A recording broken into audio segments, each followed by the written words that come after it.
Important update about YouTube playlists. Hey everyone. We've received many messages asking why our YouTube playlists aren't showing up. Do we create YouTube playlists? Yes, we absolutely do. So why can't you see them? Honestly, we're not sure. We've been in contact with YouTube support for several months now, but we still haven't received a clear answer or solution. After much discussion, our team has decided to take matters into our own hands. We believe the issue might be related to the number of playlists we've created on a single channel, possibly too many. Our solution? We're launching 2 additional YouTube channels, giving us a total of 3. This way, we can organize our audiobooks better and avoid the playlist visibility issue in the future. This change only affects our YouTube audience. If you're a patron supporter, you can still access all our audiobooks by visiting the collection menu on Patreon. Thanks so much for your time and continued support. Happy listening. Hovered over the sea with an imposing presence. Inside the shooting cabin, the atmosphere was high-tech. Control panels gleamed with indicator lights, and a series of joysticks allowed precise control of the cannons. The cannons themselves were a wonder of pirate engineering, equipped with advanced systems that allowed for aim adjustment and automatic loading of cannonballs. Usopp, with his fearless face and eyes shining with excitement, led the way. He skillfully took one of the joysticks, moving it effortlessly to align the cannon's aim ahead. His eyes were fixed on the horizon, where the port of the Kingdom of Goa waited. With innate skill, he ensured that the aim was perfectly aligned with the target. Shirahoshi, with her gentle yet powerful presence, followed Usopp as if swimming through the air to her own cabin. She observed the control panel with curiosity, fascinated by the technology about to be used. With her delicate touch, she pressed one of the buttons, preparing the cannon for the shot. Her gentle touch was a contrast to the machine's complex mechanics, but it made it clear that she was ready to unleash the action. With a slight nod, Usopp initiated the procedure. The cannon adjusted automatically, moving smoothly thanks to the joystick.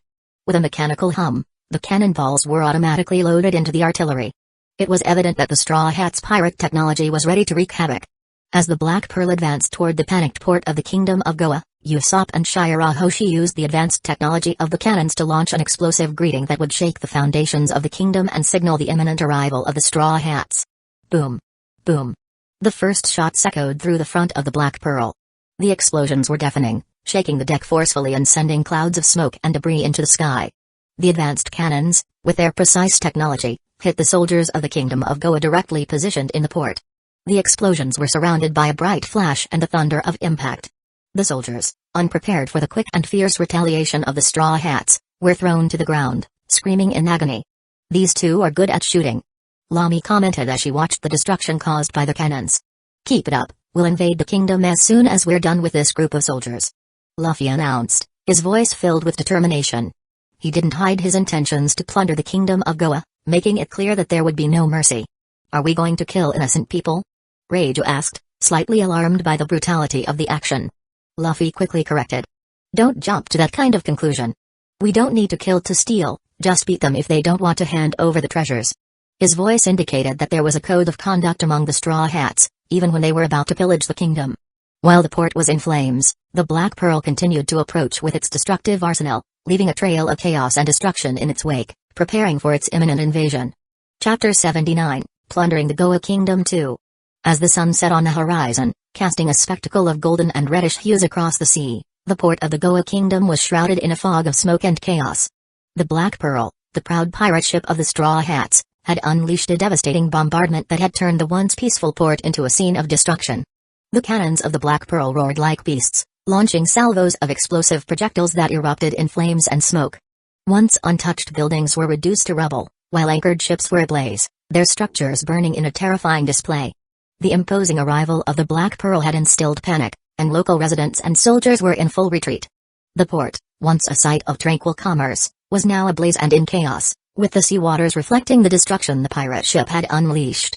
The deafening noise of the cannons was replaced by the crackling of flames and the screams of people running for cover. The scene bore witness to the brutality of the imminent invasion by the Straw Hats, as the Black Pearl remained anchored in the center of the chaos, ready for the next phase of its attack. With the smoke and chaos of the port bombardment as a backdrop, Luffy disembarked from the Black Pearl alongside Yamato, Nami, Lami, Reijo, and Zoro. The ship's deck was warm beneath their feet, and the atmosphere was electrically charged with anticipation. Luffy quickly glanced over his team, trusting that the comrades left behind on the ship were dealing with the kingdom's forces in the port. He knew he could rely on their skills, allowing the group to advance to the next phase of the operation. Shirahoshi, with her gentle eyes and kind personality, approached the captain with a determined expression. "Let me go too, Luffy-sama," she requested with a touch of anxiety in her voice. Luffy nodded, understanding the need to keep her protected. "All right, but stay with me the whole time," he ordered, ensuring that Shirahoshi was under his direct protection as they faced the Goa Kingdom and its defiant king. The group of 7 advanced through the tumultuous streets of the Goa Kingdom. Shirahoshi, determined to see the city, rode on Luffy's back. Her kind and concerned gaze mixed with determination as she observed the destruction caused by the port bombardment. Luffy led the way, his determined expression as he headed toward the city center, where the imposing castle of the king stood. The rest of the group followed, staying alert as they watched the panic unfold around them. People in the streets were in a state of panic, their voices exuding fear and uncertainty. The nobles walking the streets of the Goa Kingdom were dressed in extravagant and ostentatious attire, an effort to display their status and wealth. Their clothing reflected the opulence that the reign of Goa represented, as Luffy recalled from his memories. Nobles always wore clothes made of fine and luxurious fabrics, often adorned with expensive jewels and elaborate details. Many of them flaunted flowing cloaks that trailed to the ground, with gold and silver embroideries shining in the light of the setting sun. Previously, these nobles paraded through these streets, their pomp and display of wealth starkly contrasting with the chaotic situation that the invasion of the Straw Hats had created. Now, they seemed like frightened rabbits, their expensive clothes not enough to mask the restlessness and fear hanging in the air.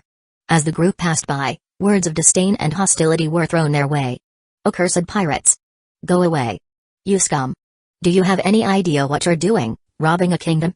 Luffy commanded, recognizing that confronting the hostile crowd directly was unnecessary. Nami assumed a defensive stance at this point, gracefully channeling her wind powers. She created a swirl of gray and green wind in her hand. This cyclone of air was unleashed over the tumultuous crowd, acting as an effective hurricane that pushed away the hostile protesters. The wind, under Nami's controlled force, swept through the streets, lifting the protesters off the ground and tossing them away, unable to resist the fury of the storm. "Ah! Help!" Screams and pleas echoed as people were uprooted from the ground. Although the impact was powerful, most would survive the fall. The wind explosion not only startled the hostile noble protesters but also the rest of the population, who watched the display of power with astonishment and fear. Witnessing wind manipulated by a devil fruit, people began running in shock and horror, fearing the presence of the dreaded pirates. With the path temporarily cleared, the Straw Hats continued their journey towards the castle of the King of Goa. After dispersing the hostile crowd, the path to the royal palace became notably easier. On the horizon, the grandiose Goa castle began to emerge, imposing and majestic, contrasting with the turmoil unfolding in the city streets.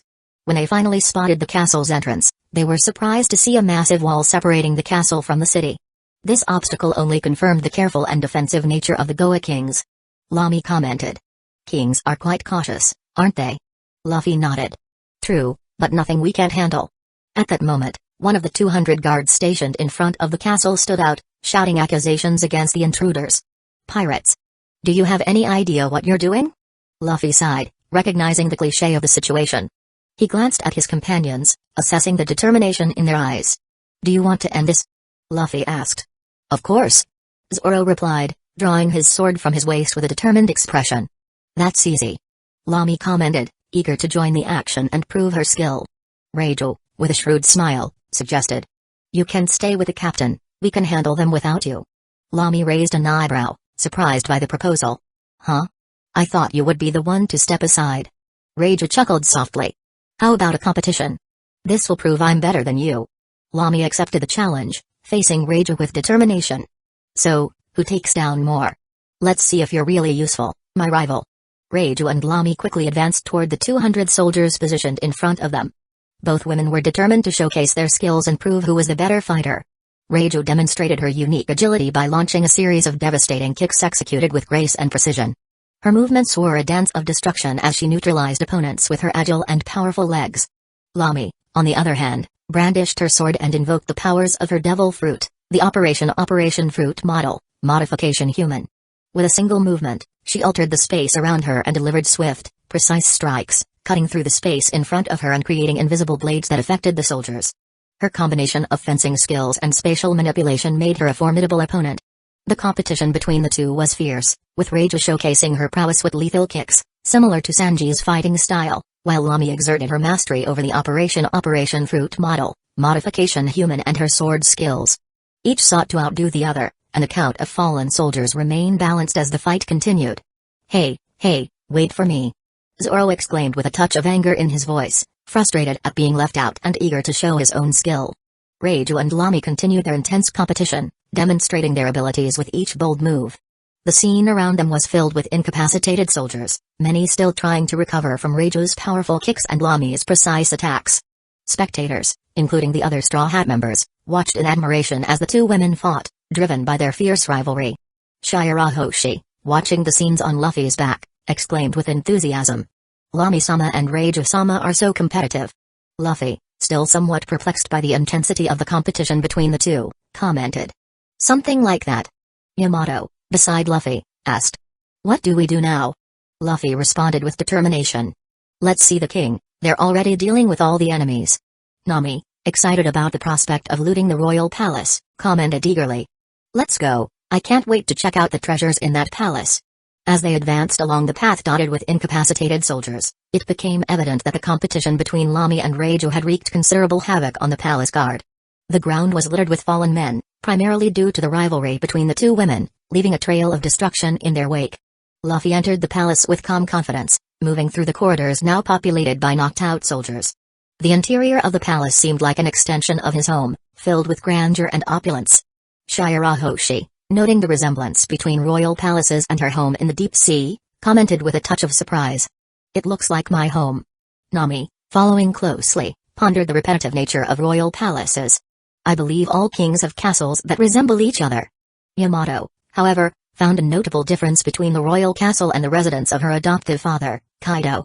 In a murmur, she expressed her opinion. Doesn't look anything like the old man's castle. Bastard. Shirahoshi's curiosity was piqued, and she asked with interest. I still wonder who this old bastard is that Yamato always talks about. Luffy, avoiding going into details on the matter, changed the subject and directed his attention to a large door rising before them. It was evident that this door led to the audience chamber of the King of Goa. Before the imposing door, Luffy focused his energy, and purple flames began to dance around his hand. His fist turned into a blazing torrent of amethyst flames, enveloping it in a threatening aura. With a determined look, Luffy muttered to himself. It's time to face this bastard king. The purple flames flickered, illuminating the dark corridor as Luffy pushed open the palace doors, ready for the confrontation that would change the kingdom of Goa. Chapter 80, Plundering the Goa Kingdom 3. In the heart of the Goa Palace, the majestic throne room stood imposingly, waiting to house a strong and powerful monarch who would lead his subjects with unwavering authority.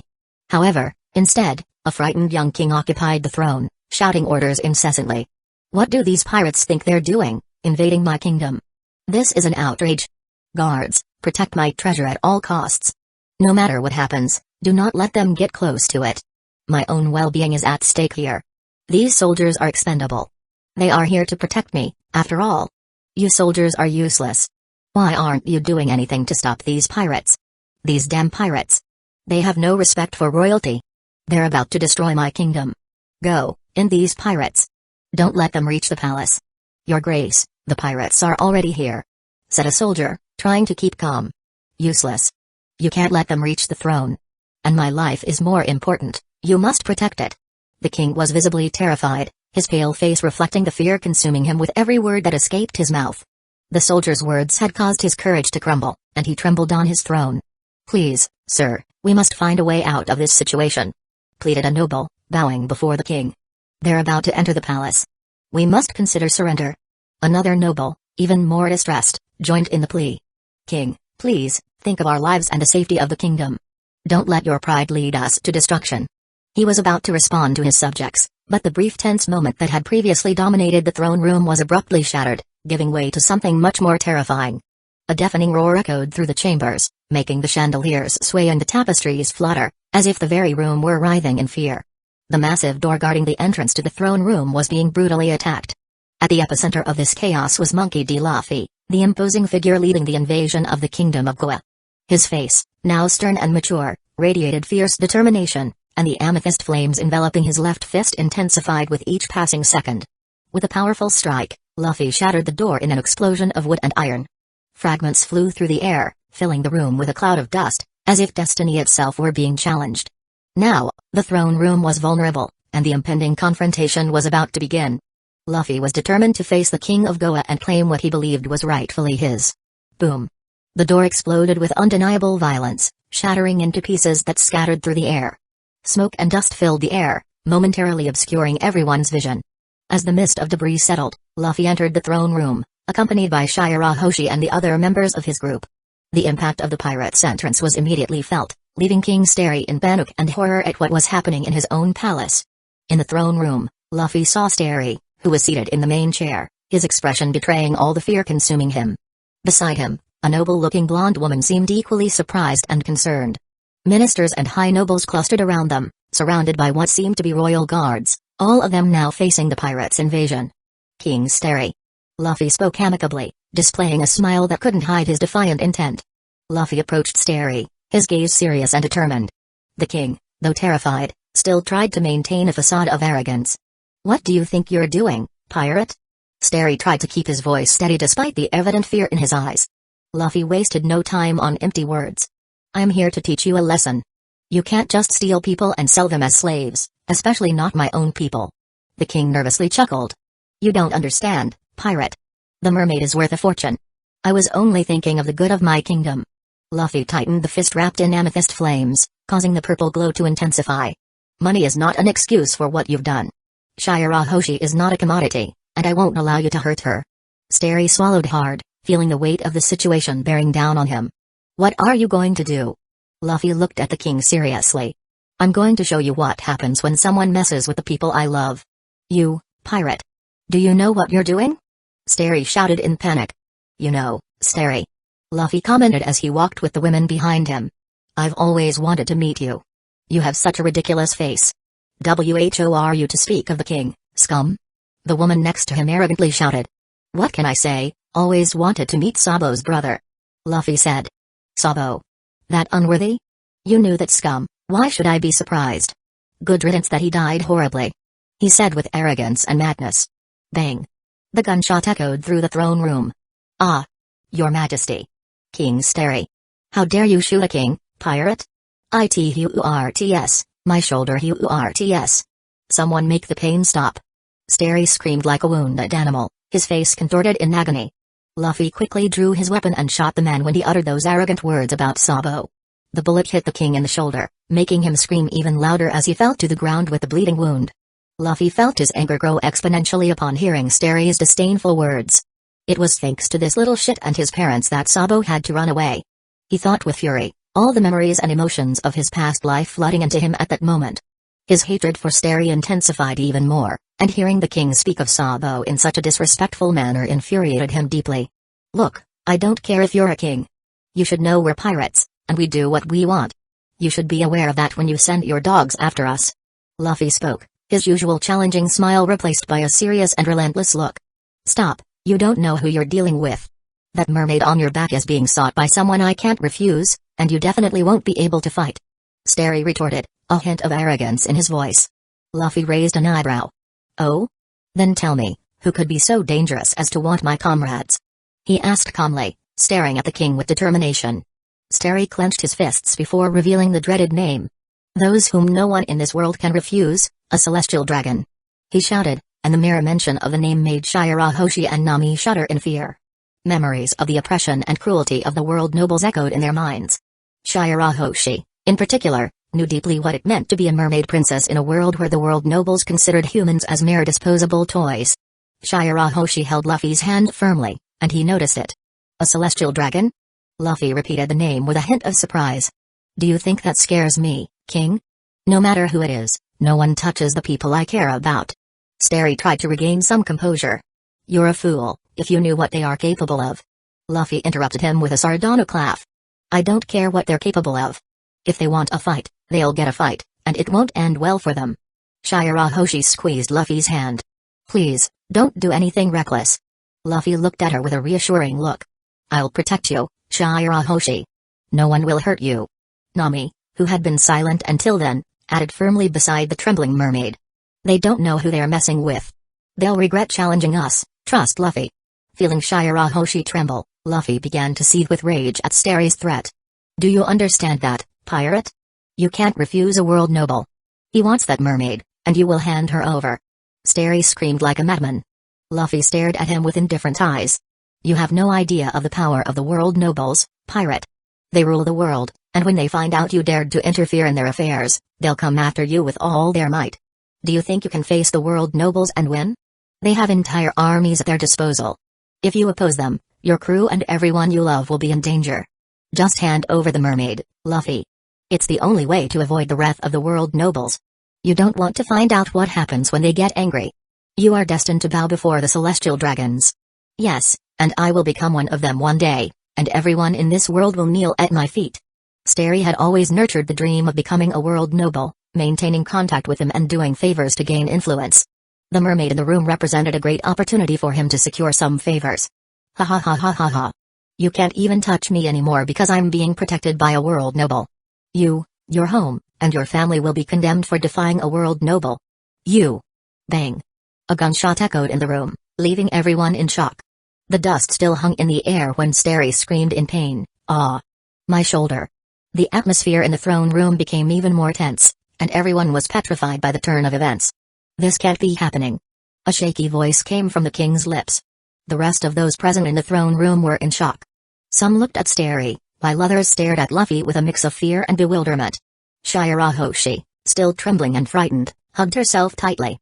She couldn't believe what was happening. King Starry. A voice among the crowd finally broke the silence. It was one of the ministers, one of the few who had kept his composure throughout the entire situation. You made a terrible mistake. The minister looked at Starry disapprovingly. You shouldn't have provoked one of the Straw Hat Pirates, especially not Captain Luffy. Luffy remained silent, keeping his gaze fixed on the king. His expression was dark, and everyone in the room could feel the intensity of his anger. You'll pay for this, Luffy said finally, his voice laden with seriousness. Starry, lying on the ground with his bleeding shoulder, realized he was in a desperate situation. He had completely underestimated the captain of the Straw Hat Pirates, and now his fate was in the hands of a man he had angered.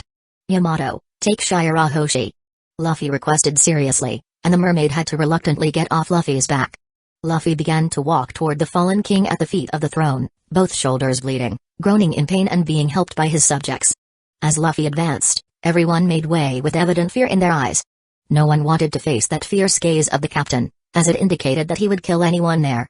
The air was charged with tension, and the throne room seemed smaller as Luffy approached Starry, whose face was pale with terror. As Luffy advanced towards Starry, he uttered words of determination and challenge with every step he took. His gaze was piercing and fierce as he approached the fallen king. You thought I would be afraid of the celestial dragons?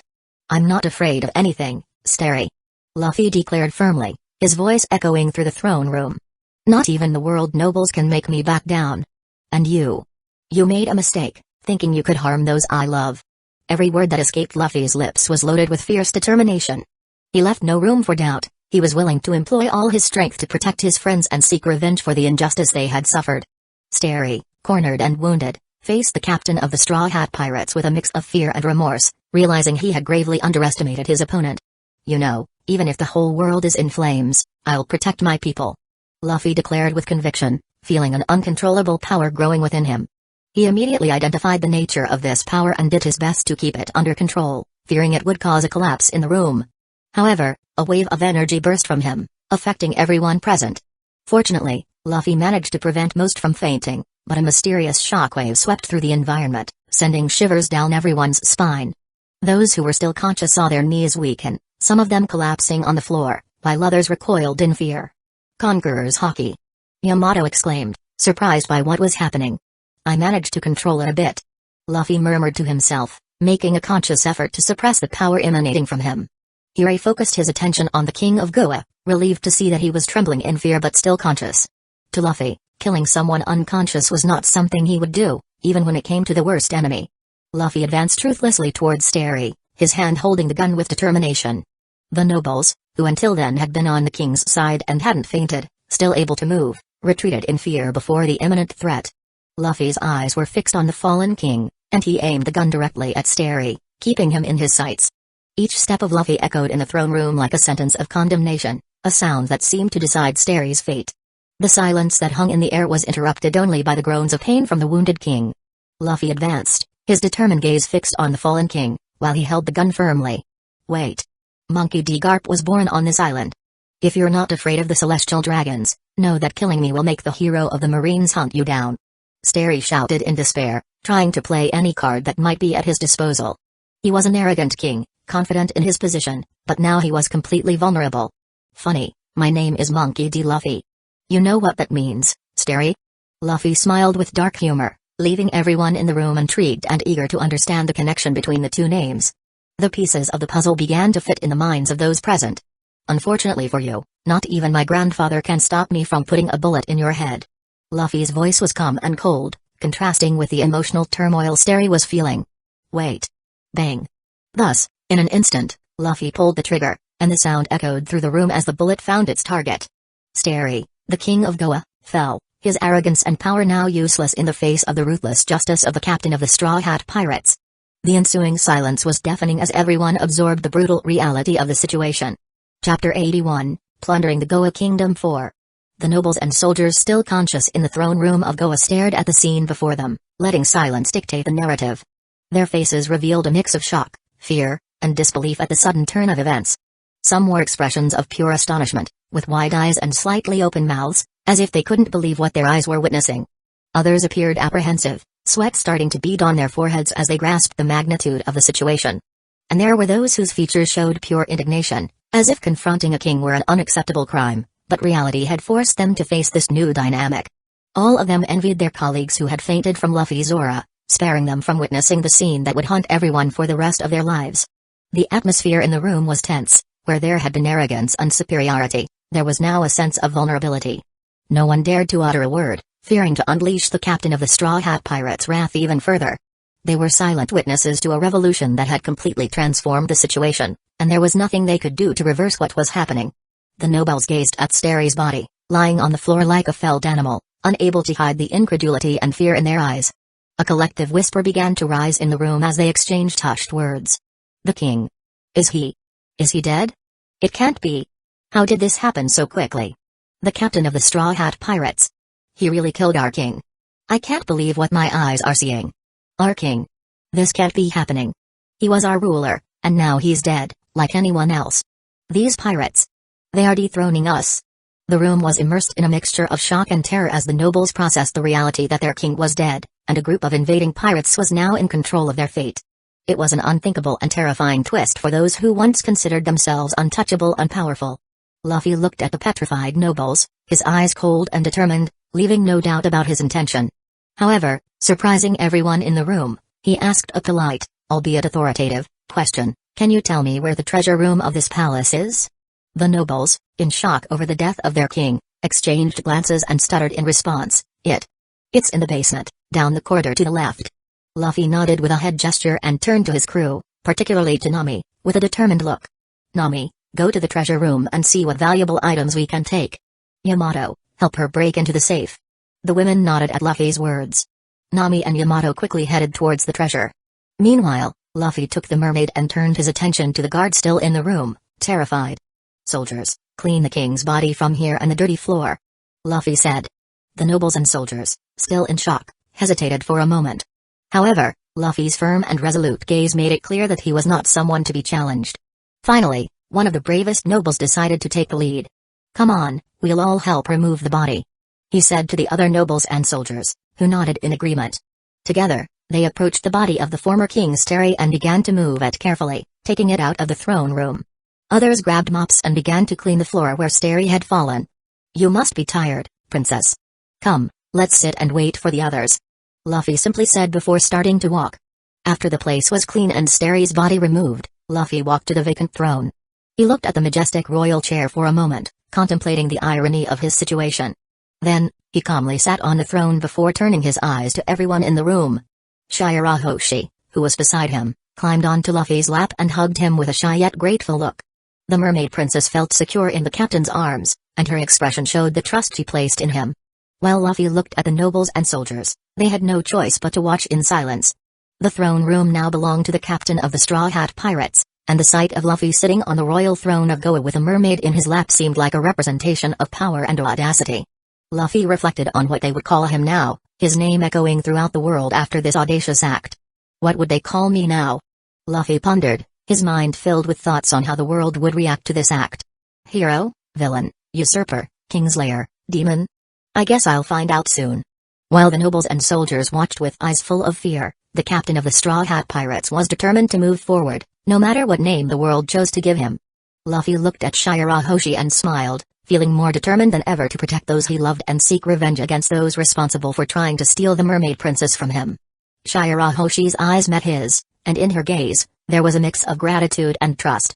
Shirahoshi was experiencing a whirlwind of emotions, and what intrigued her the most was the strange feeling growing inside her. She didn't have much understanding of what love was, as her life had been mainly confined to the Ryugu Palace, and she had never had the opportunity to engage in personal relationships. While hugging Luffy and looking into his eyes, she felt warm inside and happy, but at the same time, her lack of knowledge about her own emotions left her confused. It was as if her heart was speaking a language she didn't fully understand, but she knew it was something special and intense. While Luffy was sitting on the throne with Shirahoshi on his lap, the door of the throne room opened abruptly, revealing Lamy, Rachel, and Zoro entering the room. Their expressions ranged from surprise to confusion at seeing Luffy on the throne of the Goa King with a mermaid in his lap. Lamy couldn't help but laugh, teasing the situation. Damn Luffy, you're really starting a revolution here, aren't you? Rachel looked at the scene with a mischievous smile. Oh, it seems our captain found a very interesting way to take the throne and get our hands on our mermaid. Zoro, on the other hand, just shook his head and sighed. Why am I surprised? This is typical of the captain. Shirahoshi blushed, while Luffy just laughed at the companion's reactions. The scene was unexpected but had certainly brought a touch of humor to the serious situation. And so, the Straw Hat Pirates group proved once again that they were experts at surprising everyone around them. Luffy looked at them and asked with a mischievous smile. Tell me, who won the competition between you two? Lamy, confident, replied. Of course, Luffy. I clearly won. I'm the master of the Operation Fruit model, modification human techniques, and no one can surpass me. Rage didn't let that pass, teasing Lamy. No one can surpass? Please, Lamy, even your eyebrows are darker than your skills. I won. Lamy laughed. Oh, Rachel, at least my eyebrows are natural, unlike yours, which seem to have been done by a distracted painter. Rachel laughed mockingly and replied with a touch of sarcasm. Well, at least my eyebrows don't look like they were attacked by a gang of crows, Lamy. Do all the crows in the world love your gothic style? Lamy rolled her eyes and mocked. Better crows than eyebrows worthy of a bygone century. Rachel retorted with a smug smile. At least my style doesn't look like I'm about to lead a secret cult. Silence hung for a moment until Luffy's voice roared in a threatening tone. Silence. Your king demands order.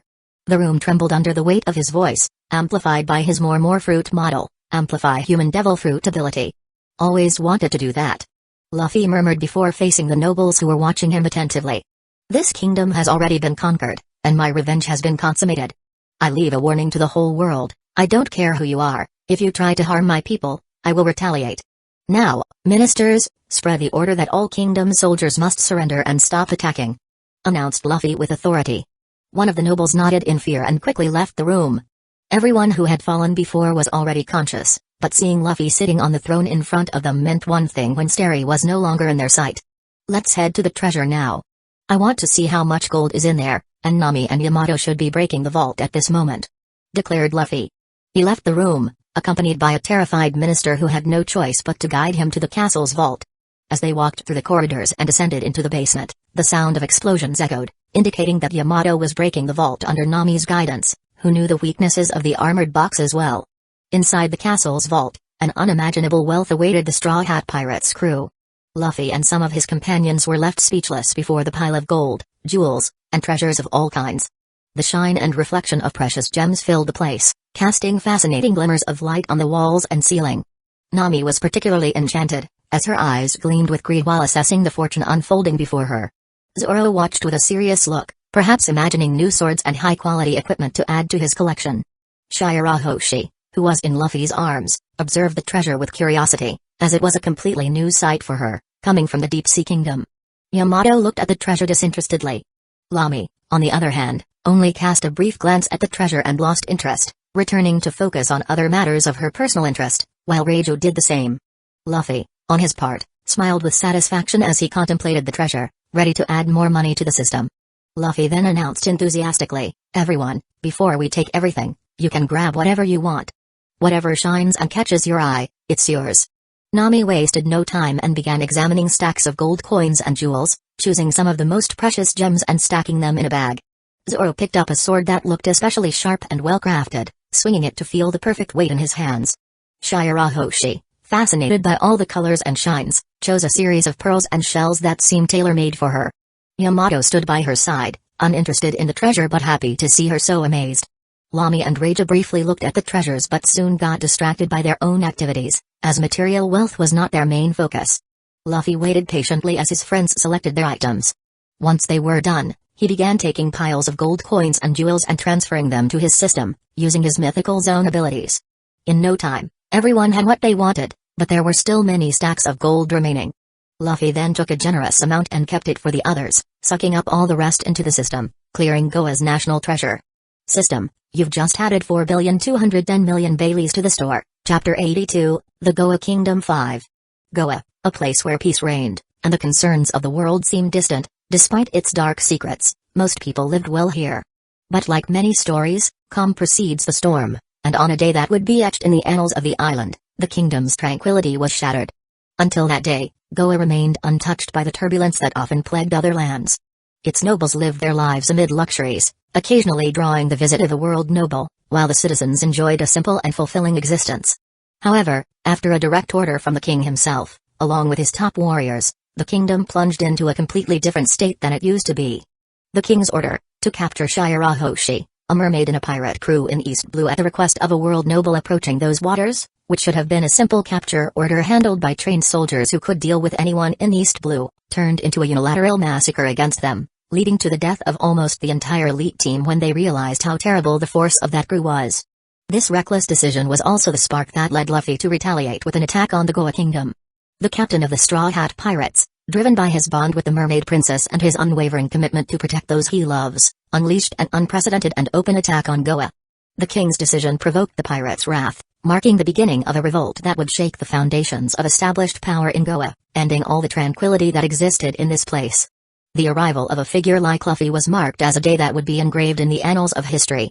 Monkey D. Luffy, the captain of the Straw Hat Pirates, brought not only the promise of retaliation but also the end of the current regime. He entered the kingdom without anyone being able to stop him, leaving a path of destruction and reaching the king himself without anyone being able to stop him. The story of how this pirate walked to the palace and entered the throne room would be a tale for all the inhabitants of Goa to remember until the end of their lives and pass on to the next generations. Not only would this leave the kingdom shaken, but neighboring places would look on in fright, for a pirate invaded a kingdom and killed its monarch. The world would react to this with shock. Now, with the surrender of the soldiers of the Goa Kingdom and Luffy emptying the national treasury, the atmosphere of this country was laden with tension and uncertainty. The throne room, now under Luffy's control, witnessed the rise of the captain of the Straw Hat Pirates and the fall of the previous regime. Meanwhile, the castle corridors were filled with disoriented nobles and soldiers who surrendered before the overwhelming force of the pirates, eagerly awaiting the next actions of the invading group. In the port, previously hit by the deafening roars of cannons and explosions, chaos had given way to a tense calm as some members of the group waited on the fearsome pirate ship, strongly guarded by the members who remained there. The local residents across the city watched with a mix of fear and disbelief, witnessing the audacity of the pirates who revealed the destruction left by their attack. The booms of cannons and the turmoil now transformed into an unstable calm, even with flames and smoke rising to the skies. The anchored vessels rocked violently, many displaying irreparable damages from the initial assault. From a distance, on one of the mountains surrounding the kingdom city and the Fuusha village, Didon and his gang of bandits, with their shrewd eyes, witnessed the smoke rising in the city observed from that distance. A mix of concern and curiosity colored their faces as they closely watched the unfolding events, wondering who could make such an attack. Back in the tranquil Fuusha village, the inhabitants were alarmed and scared at the distant sounds of explosions and cannons. Panic spread like a trail of gunpowder among the villagers as they fearfully watched the horizon, where smoke rose as a sign of disturbance. News of a pirate attack on the heart of the kingdom spread like a wave of uncertainty, leaving everyone in the village anxious about the future of their kingdom and their own lives.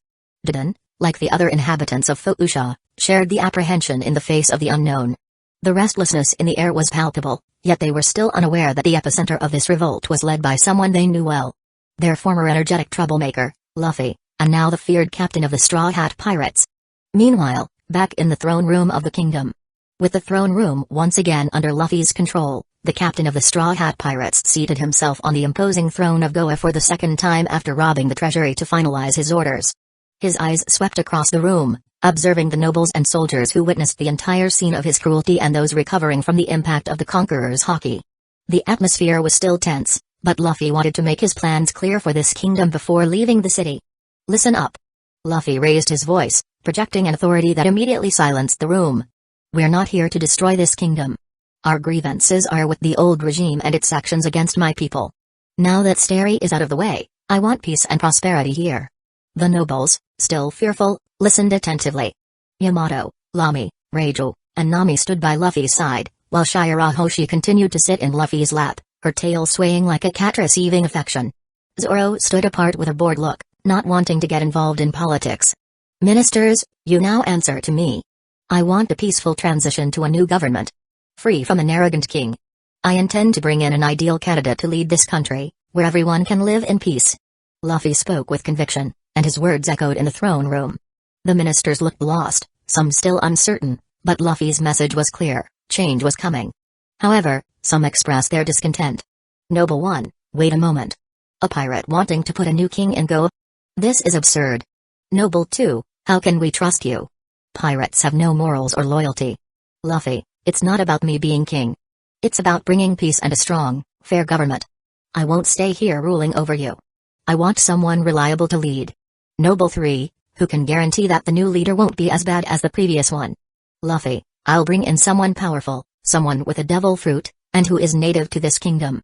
She may not be a noble from a prestigious family like the old monarchs, but she will certainly have power and a good head on her shoulders. The room buzzed with murmurs upon hearing this. The idea of a pirate appointing a leader for Goa, even if he promised not to rule directly, generated suspicion. Who would this chosen one be, and what was the true intention behind this plan of radical change? It was evident that this pirate wanted to put a puppet on the throne. The future of Goa remained uncertain. Luffy didn't care about the skeptical expressions of the nobles. Dealing with politics and the subtleties of government wasn't something he enjoyed, but he recognized the necessity. If his goal was to dominate the seas and bring an era of freedom in his way, he understood that taking on a leadership role was essential and being a political role model. He couldn't simply proclaim a world where everyone was free, as the original Luffy used to say. Now, his words carried the complexity of someone who understood that, to eradicate chaos, some form of order needed to be established. It wouldn't be a tyrannical system but governance that balanced freedom with responsibility. I appoint the former Prime Minister to take command of the kingdom temporarily and establish order to calm the population. I believe the losses were low, correct? Luffy inquired, seeking to ensure that the chaos that had ensued hadn't caused irreparable damage. His group didn't go around killing people indiscriminately. Although cannon shots caused some casualties, Lamy and Reiju avoided shedding blood inside the castle. You honor me. Only a few soldiers, Your Excellency, Luffy. The middle-aged man bowed his head, aware that he had no choice but to accept the demands of the feared pirate. That's good. I'll leave the center of the kingdom temporarily and plan to spend a few days in Fuusha village to find the next monarch. I'll be back with him in the next few days. Luffy announced, lifting the mermaid in his arms as he prepared to leave, the stunned eyes of the room following his movements. Was that it? He comes here, causes chaos, kills our king, steals the entire national treasury, says he'll usurp the throne with a new puppet monarch, gives us orders, and simply leaves? The words resonated in everyone's minds as Luffy exited the room with unsettling calm, leaving behind nobles bewildered by the whirlwind of events that had just unfolded. Luffy, accompanied by his group, left the throne room, leaving behind perplexed nobles and a kingdom on the verge of transformation. As they walked through the castle corridors, each group member shared their impressions of the situation. Are you really going to take the throne? Lamy asked, curious. Yes, I've already decided that and other things. Luffy spoke mysteriously, arousing everyone's curiosity. Decided what? Nami looked suspiciously at him. I plan to make Goa my territory, just like Kokoyasi village and Syrup village in this sea. Luffy declared, revealing his greedy plans. You're saying? Nami couldn't contain her astonishment. Yes, I intend to create my own kingdoms and territories in these places. Luffy announced, noting the surprised reaction of some, as 2 of these places were just ordinary villages, but Luffy had a plan to establish countries. Luffy, you understand how absurd this idea is. Reiju spoke as she lit a cigarette. Not to mention that the Marines and the world government will never let this happen. Zoro commented, expressing concern. Ha ha ha, look, I have queens on my ship and a king. Of course, everything will be fine, And even if there is retaliation, we can fight against it. Luffy said, showing his unwavering confidence. Queens and king? Shirahoshi was a bit confused. Of course, Nami and Nojiko are my queens of Kokoyashi. I plan to make Usopp the king of the kingdom that will be created in syrup, with Kaya by his side. I also have Shirahoshi as the ruler of Fishman Island and Yamato as the future shogun of Wano. Luffy announced, not caring about the impact of these words. Although he could have Goa as his own territory, he made it clear that the monarch wouldn't be on his ship. Shogun of Wano? Yamato couldn't help but exclaim. As they left the castle, the eyes of fallen soldiers and some recovering from their attack turned back in fear to Luffy's group, but no one tried to interrupt their path, knowing they had already lost the battle. The future of Goa was now in the hands of the Straw Hat Pirates, and the journey to establish their own kingdoms was just beginning. Luffy looked at his companions, realizing the surprise stamped on their faces. Before anyone could react, he initiated his transformation. His hair grew rapidly, and wings emerged from his back, giving him a majestic and imposing appearance. He simply uttered a few words. I'll go ahead, meet me in Fuusha village as soon as I fetch some people. Luffy announced, revealing his audacious intentions. In the blink of an eye, he grabbed Yamato with surprise and flew off, leaving his group stunned by their captain's sudden metamorphosis and flying away with Yamato screaming. The sky witnessed the celestial figure of Monkey D. Luffy. Chapter 83, The Goa Kingdom 6. Above the mountain stood Diden's refuge and house with her group, witnessing the chaos caused by the sudden attack on the kingdom. All the mountain bandits turned their gaze to the chaos unfolding in the kingdom below. Sitting in her chair in front of her house, Diden contemplated the horizon, while the events in the country below the mountain were discussed by her fellow bandits.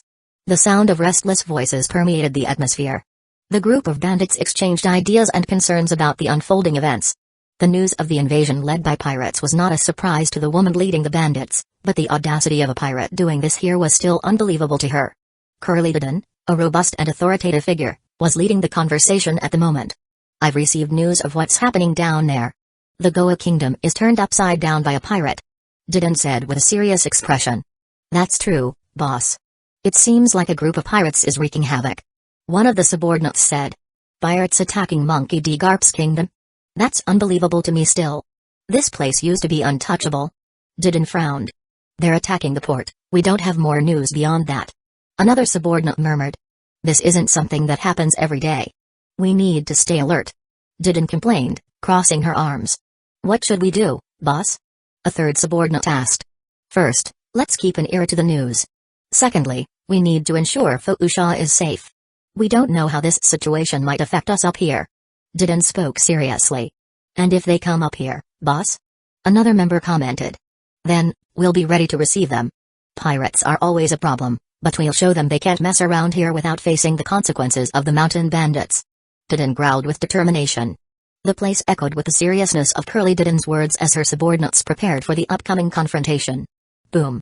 While Diden and her subordinates' discussion intensified in the mountain house, an abrupt explosion echoed in the courtyard nearby. A deafening roar reverberated through the mountain, causing the surrounding trees to shake. The sudden noise of the explosion echoed off the rocky walls, creating a sound wave that spread across the area. Birds, once calm, flew off in fear as dust rose in the air, momentarily obscuring the landscape. The thunderous boom was present, followed by debris flying upward and a dust cloud obscuring the view. What the hell was that? Diden exclaimed, surprised, abruptly getting up from her chair. The subordinates, once relaxed, now quickly looked around, concerned about what could have caused the explosion. In the middle of the dusty courtyard, Luffy emerged from the wreckage, his wings slowly disappearing. He carried Yamato by the arm, and the scene was surreal for everyone present. Who are you, and what the hell are you doing here? Diden shouted, furrowing her brow, not recognizing Luffy immediately. Hey, Diden. It seems my landing was a bit more explosive than expected. Ha ha ha ha. Luffy laughed, rising and shaking off the dust, leaving Yamato dazed to the side. Hey, boss, is this Luffy? Our Luffy? One of the bandits shouted incredulously, while others exchanged perplexed looks and murmured among themselves. The unexpected presence of the Straw Hat Pirates captain turned the courtyard into a whirlwind of surprise and confusion. Diden frowned, looking closely at Luffy. After a moment of tense silence, she finally exclaimed, Darn it, you've grown, you brat. How do you look so different after just a few weeks? She exclaimed with a stunned expression. Hey, Diden. How's everything here? Luffy smiled, revealing a familiar look of audacity. What the hell are you doing here, Luffy? Diden asked, still processing the presence of the young man she had known when he was just a turbulent child who set sail almost a month ago.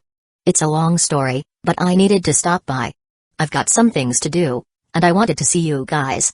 Luffy replied, maintaining his casual expression. Didden snorted, mixing surprise with a touch of nostalgia. You've always been trouble, kid. And now it looks like you brought more trouble with you. Who's this? She pointed to Yamato, who was still recovering from the shock. Ah, this is Yamato. She's my wife. Luffy introduced, while Yamato straightened up and looked at Didden for the first time. The once noisy courtyard fell into a perplexed silence. The bandits exchanged incredulous glances as they processed the surprising information. Boss, did I hear right? Luffy got himself a wife? One of the men muttered, barely believing what he was hearing. I can't believe this. The sea really changes a person. But he left almost a month ago, how could this happen? Luffy used to look so silly and mischievous, now I see he has such a fierce look. He didn't have that many tattoos before or walk around shirtless. Now he even has a woman. Didden, observing the scene, frowned, processing the drastic changes in her godson. You're saying you have a wife? Didden shouted, her surprise mixing with a touch of indignation. Actually, 3, to be honest, and I plan to increase that number. Luffy replied with a carefree smile, unconcerned with the speculations. Didden swiftly flew to Luffy, activating a quick movement and pulling his cheeks. You're saying you have 3 wives, what the hell are you up to now, you brat? And what are you doing here? Shouldn't you be out at sea chasing your dream? She shouted as she continued to pull his cheeks, but Luffy seemed undisturbed. I came to attack the kingdom, look what I did. Haha. Luffy pointed to the smoke lingering in the distance. You're attacking Goa. Do you know what Garp will do when he finds out about this? You won't be able to escape your grandfather's wrath. Didden was hysterical, unable to believe that the brat was becoming a ruffian attacking Goa and a womanizer. Ha ha ha ha ha. How funny. Yamato laughed beside him, recovering from the shock of being taken by Luffy and appearing there, finding the situation hilarious. Don't laugh at the situation. Didden growled at the taller woman, with a comical expression, as the courtyard continued to absorb the surreal twist. Anyway, let's go to Fuusha. I want to see Makino, the mayor, and the folks. Let's have a feast. Luffy announced, escaping Didden's clutches with agility. Don't act like you're here on vacation. Didden couldn't help but exclaim, expressing her frustration with Luffy's carefree attitude. Luffy shrugged, ignoring Didden's concerns, and began heading towards the small village below the mountain. Wait, brat. Where do you think you're going? The woman growled, watching Luffy walk away with his mysterious wife. What will we do, boss? We have no choice. Let's follow the brat and see what he plans to do after all this confusion. Didden had no alternative but to follow Luffy with her companions, her frustration evident from the lack of clear answers about the reasons for the kingdom's attack. Meanwhile, in the village of Fuusha, they were gathered at this moment, discussing with concern and suspicion the news of the attack by a terrible pirate group, despite not having knowledge of who the group is. Whoop slap, Makino, and everyone else murmured among themselves, questioning what could be happening on the other side of the island. The news that pirates were attacking the Goa kingdom created a tense atmosphere in the village, and nervous glances were exchanged among the residents. Damn pirates! Don't they know they're attacking the hero of the Marine's kingdom? This has never happened before! Exclaimed the mayor, indignant. I don't think they saw us here. Makino put her hand on her chin and gave a small smile. Still, that's bold. We should call Garp, said a concerned villager. TSK. Damn pirates. Thank goodness Luffy isn't here anymore, or the brat would run to that place. Didn't you read the newspaper? Luffy has become the most feared pirate in the East Blue. It's true, he even attacked the marine base. He's changed so much, even his appearance looks a bit different than I remember. Garp will be furious when he reads the newspaper. Stop discussing Luffy, we need to see the situation with the pirates attacking Goa. The mayor tried to return to the main topic. Hey, old man. Huh? Hi, Luffy. Since you said we'll discuss you later, we need to see other important things. Like the pirates attacking Goa. But it was me who attacked the kingdom. Luffy announced from a corner. I understand. But I'll have to inform Garp about this. The old man spoke angrily but noticed something for the first time. Luffy. He looked at Luffy approaching with Yamato and with Didden and the others behind him. In the square of Fuusha, the old mayor gave an incredulous look at Luffy when he appeared accompanied by Yamato and the others. His eyes, initially filled with anger at the news of pirates attacking Goa, now mixed surprise, disbelief, and a touch of recognition. The mayor, who used to see Luffy as a restless young boy running through the streets of the village, was momentarily shocked to see the boy's transformation into a feared pirate. The square of Fuusha, which was once filled with tension and murmurs about the pirates, was now silent as all eyes turned to the captain of the Straw Hat Pirates. Luffy, in his reappearance in the square of Fuusha, was almost unrecognizable to those who had last seen him in their foggy memories as an energetic and carefree young boy. What was once an energetic and carefree boy had turned into a man with a fierce and determined look. His stature had increased, making him taller and more imposing. The slim body from before was now covered in striking tattoos. The change was evident in his muscles, which had developed considerably, giving him a noticeably strong physical presence. Even though they had seen his photo in newspapers and wanted posters, seeing Luffy personally like this was difficult to process in their minds. Luffy, the captain of the Straw Hat Pirates, was no longer the innocent boy from Fuusha. Now, he was a feared and respected pirate in this sea, whose figure commanded respect and, at the same time, carried an aura of mystery. The fearless look in Luffy's eyes reflected the intensity of his experiences. This physical and personality transformation made it clear that the boy who had once left that village had evolved into a man whose name echoed across the seas and whose fate was intrinsically linked to the course of the Grand Line. Chapter 84, The Goa Kingdom 7. A silence hung over the Fuusha Square as Luffy, now transformed and imposing, faced the old mayor, Makino, and other villagers. His gaze, once innocent and full of youthful energy, now exhibited a determination and fierceness that didn't go unnoticed. The villagers, in turn, looked at the man before them, processing the transformation Luffy had undergone since the last time they saw him. Surprise and shock painted the faces of those who knew the young and cheerful boy from Fuusha. The square, once bustling with conversations about pirates and attacks on Goa, was now shrouded in a heavy silence, interrupted only by the subtle sound of waves breaking nearby. Luffy kept his gaze fixed on the familiar faces of the village, awaiting their reaction to the man who had returned after so many changes. The silence persisted, as if each member of that community was processing Luffy's metamorphosis and the implications of this new reality.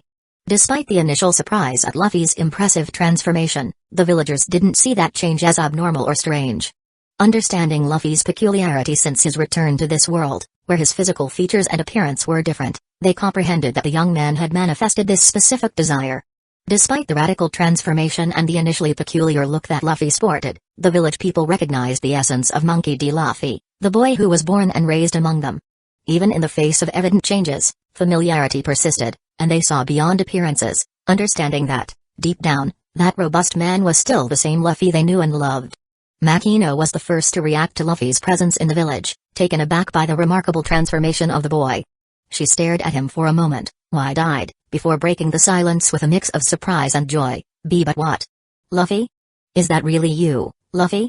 Makino exclaimed, unable to contain the perplexity in her voice, as she moved away from the crowd to find the boy who left a few weeks ago in pursuit of his dreams at sea. Luffy smiled, and despite his imposing appearance, his expression was the same as always with those he cared about. He could feel all that affection and his own relationships with these people. He waved to Makino, confirming, "Of course, it's me, Makino. I've changed a bit," he said with a smile. "A bit? You're almost unrecognizable," Whoop Slap exclaimed, raising his cane. Luffy approached Makino with a warm hug, momentarily ignoring Whoop Slap's incredulity. Makino, still processing the change in Luffy, responded to the hug with tears of joy in her eyes. "I missed you so much, Luffy. What happened? Where have you been all this time?" Makino asked, pulling back a bit to get a better look at the young man's face. Makino, the journey was amazing, you know. I had some rough times, met fantastic people. And look, now I'm married," Luffy exclaimed, pointing to Yamato by his side. She just cast a calm glance. She didn't make much fuss. After all, she enjoyed Luffy's company and the incredible nights he provided. She ended up accepting the title of wife, especially when she began to feel that strange thing in her heart for the captain, even though sometimes she called him Maitoki. Makino, initially surprised by Luffy's revelation about his marriage, ignored Luffy's revelation and the mission to find a new monarch for Goa. She looked at Yamato with a friendly smile. "You got married? That's amazing, Luffy. Is it really true that you're attacking the kingdom?" Luffy scratched his head, trying to explain in a simple way. It's a long story. I came here to change things and find someone to be the new king or queen. But before that, I want to see how everyone here is doing." Makino, surprised by Luffy's revelation about his marriage, ignored Luffy's revelation and the mission to find a new monarch for Goa. She looked at Yamato with a friendly smile. "What do you mean by finding a king or queen?" Didin exclaimed, expressing the confusion everyone felt. Luffy, ignoring the tension in the air, replied casually, "The old king, I killed him." The ensuing silence was almost palpable. All villagers swallowed hard, unable to believe what they had just heard.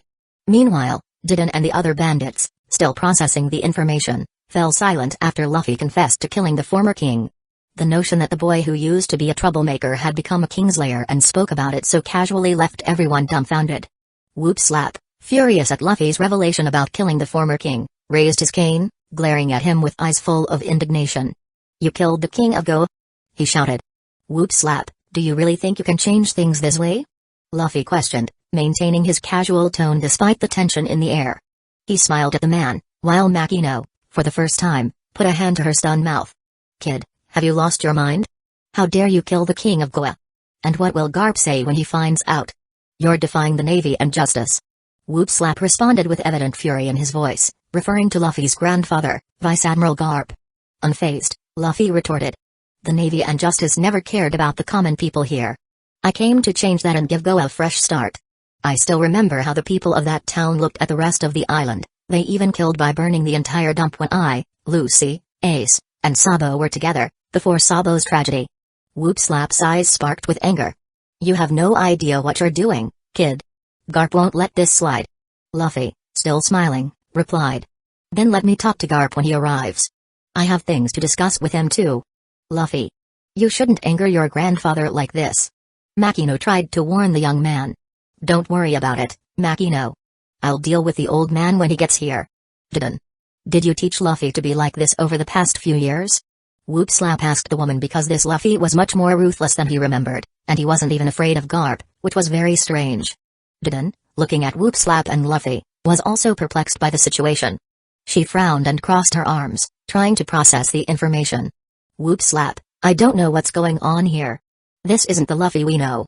He has changed a lot since he left," Didon said, her expression reflecting the confusion hanging over her. I know he has always been impulsive and stubborn, but this is too much. Attacking a kingdom? Talking about killing kings?" Whoop Slap murmured, still incredulous at Luffy's revelations. "It's not just you who doesn't understand. I'm lost in this mess too, but we have to deal with it the best we can.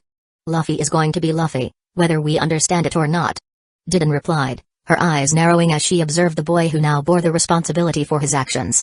Meanwhile, Luffy continued to smile, unconcerned about the conversation in front of him. "Anyway, it's good to see all of you." Luffy looked fondly at all the villagers. As the residents of Fuusha processed the revelations and surprises brought by Luffy, a common feeling still transpired, the joy of seeing him again. Despite the drastic changes and surprising actions, Luffy's essence was still recognizable to many. "It's strange. But, for some reason, I still feel happy to see him after a few weeks. It seems like he has matured, even if he has become a bit more reckless," commented one resident, trying to find a balance between disbelief and nostalgia. Another agreed, adding, "Luffy has always been the one to defy expectations, but now, he's on another level. He seems stronger, more determined, and at the same time, more unpredictable." Makino, beside Luffy, perceived the complexity of emotions in the village. "Well, even though he has changed, I think Luffy's essence is still there. He continues to bring a smile to everyone's face, no matter what happens." She opened a caring smile, as she always did with the boy who grew up in her bar. While conversations continued, Luffy couldn't help but notice the mix of emotions on those familiar faces. He was aware that his actions had caused a significant impact, but his determination to change Goa and offer a new beginning remained unshakable. "Let's all go to the square and start the party," Luffy suggested, ignoring the unspoken questions hanging in the air. The village, slowly, began to adapt to the presence of its notorious prodigal troublemaker, while emotions unfolded amid expectation and surprise. While Luffy led the way, the atmosphere had already become much more relaxed. "Villager 1, Luffy, almost a month has passed since you left. What have you been doing all this time?" Luffy, with his characteristic smile, replied, It's been a few incredible weeks. I explored new islands, fought pirates, and even faced some Navy members." Villager 2, "But what about these tattoos? You didn't have those before." Luffy, pointing to his tattoos, explained, These? I got them during my adventures. They're pretty cool, aren't they?" Villager 1, "And this woman by your side, Luffy. Is she really your wife? Who is she? How did you meet?" Luffy, excited, replied, "This is Yamato. We met shortly after I left. She's amazing. We've faced many challenges together. One of the bandits who saw Luffy with his wings on the mountain asked, "And those wings on your back? Did you turn into an angel, Luffy?" Luffy laughed and explained, No, they're just some abilities I gained. Flying is quite useful, especially when I need to get somewhere quickly. Villager 4, we heard about your exploits in the newspaper. They say you attacked 2 Navy bases and defeated 3 naval commanders. Is that really true, Luffy? Luffy, laughing, haha, yeah, it was more or less like that. We encountered some really corrupt ones, and I decided to interfere here and there. And, of course, defeating those famous pirates was fun too. Villager 2, and this bounty now? 50 million. You're famous, Luffy. Luffy chuckled. Did you see it? Ha ha ha ha. Villager 12, of course, you represent our village. Whoop slap, with a serious and irritated expression, Luffy, you're embarrassing our village. Attacking the Navy, notorious pirates, and now a king? This isn't what we teach here in Foucha. You should be out there pursuing your dream, not causing trouble and staining the name of this place. Villager 15, curious, but Mr. Whoop Slap, you've been keeping all the news about Luffy as if it were a trophy. Whoop Slap, getting nervous, that's not true. Makino Cute laughed while commenting, it's true, Luffy, he's always keeping an eye on the newspapers for news about you. Foo-fa-foo. Whoop Slap, even more irritated, don't say those things. Luffy, still smiling, tried to calm the mayor. Luffy, hey, mayor, I'm not trying to embarrass anyone. I'm just doing what I think is right. But relax, I'll sort everything out and make the village proud again. The mayor crossed his arms, discontent with the explanation, while the other villagers continued with their lively questions, and Luffy cheerfully answered them all. Despite the evident changes, Luffy remained open and approachable, sharing his experiences and adventures with those who had known him since childhood. The village, gradually, began to accept the new Luffy who had returned home. Yamato, who was beside Luffy, noticed the Black Pearl approaching the coast even before Luffy mentioned it. Her eyes watched the ship attentively, curious to see the crew and how the reception in the village would be. Luffy, realizing Yamato's attention on the ship, smiled and pointed in its direction. Luffy, everyone, look at this. My ship, the fearsome Black Pearl, is arriving. And with my crew. Let's welcome them. The villagers turned to look in the indicated direction, curious to see who Luffy's companions were and how their arrival in the village would unfold.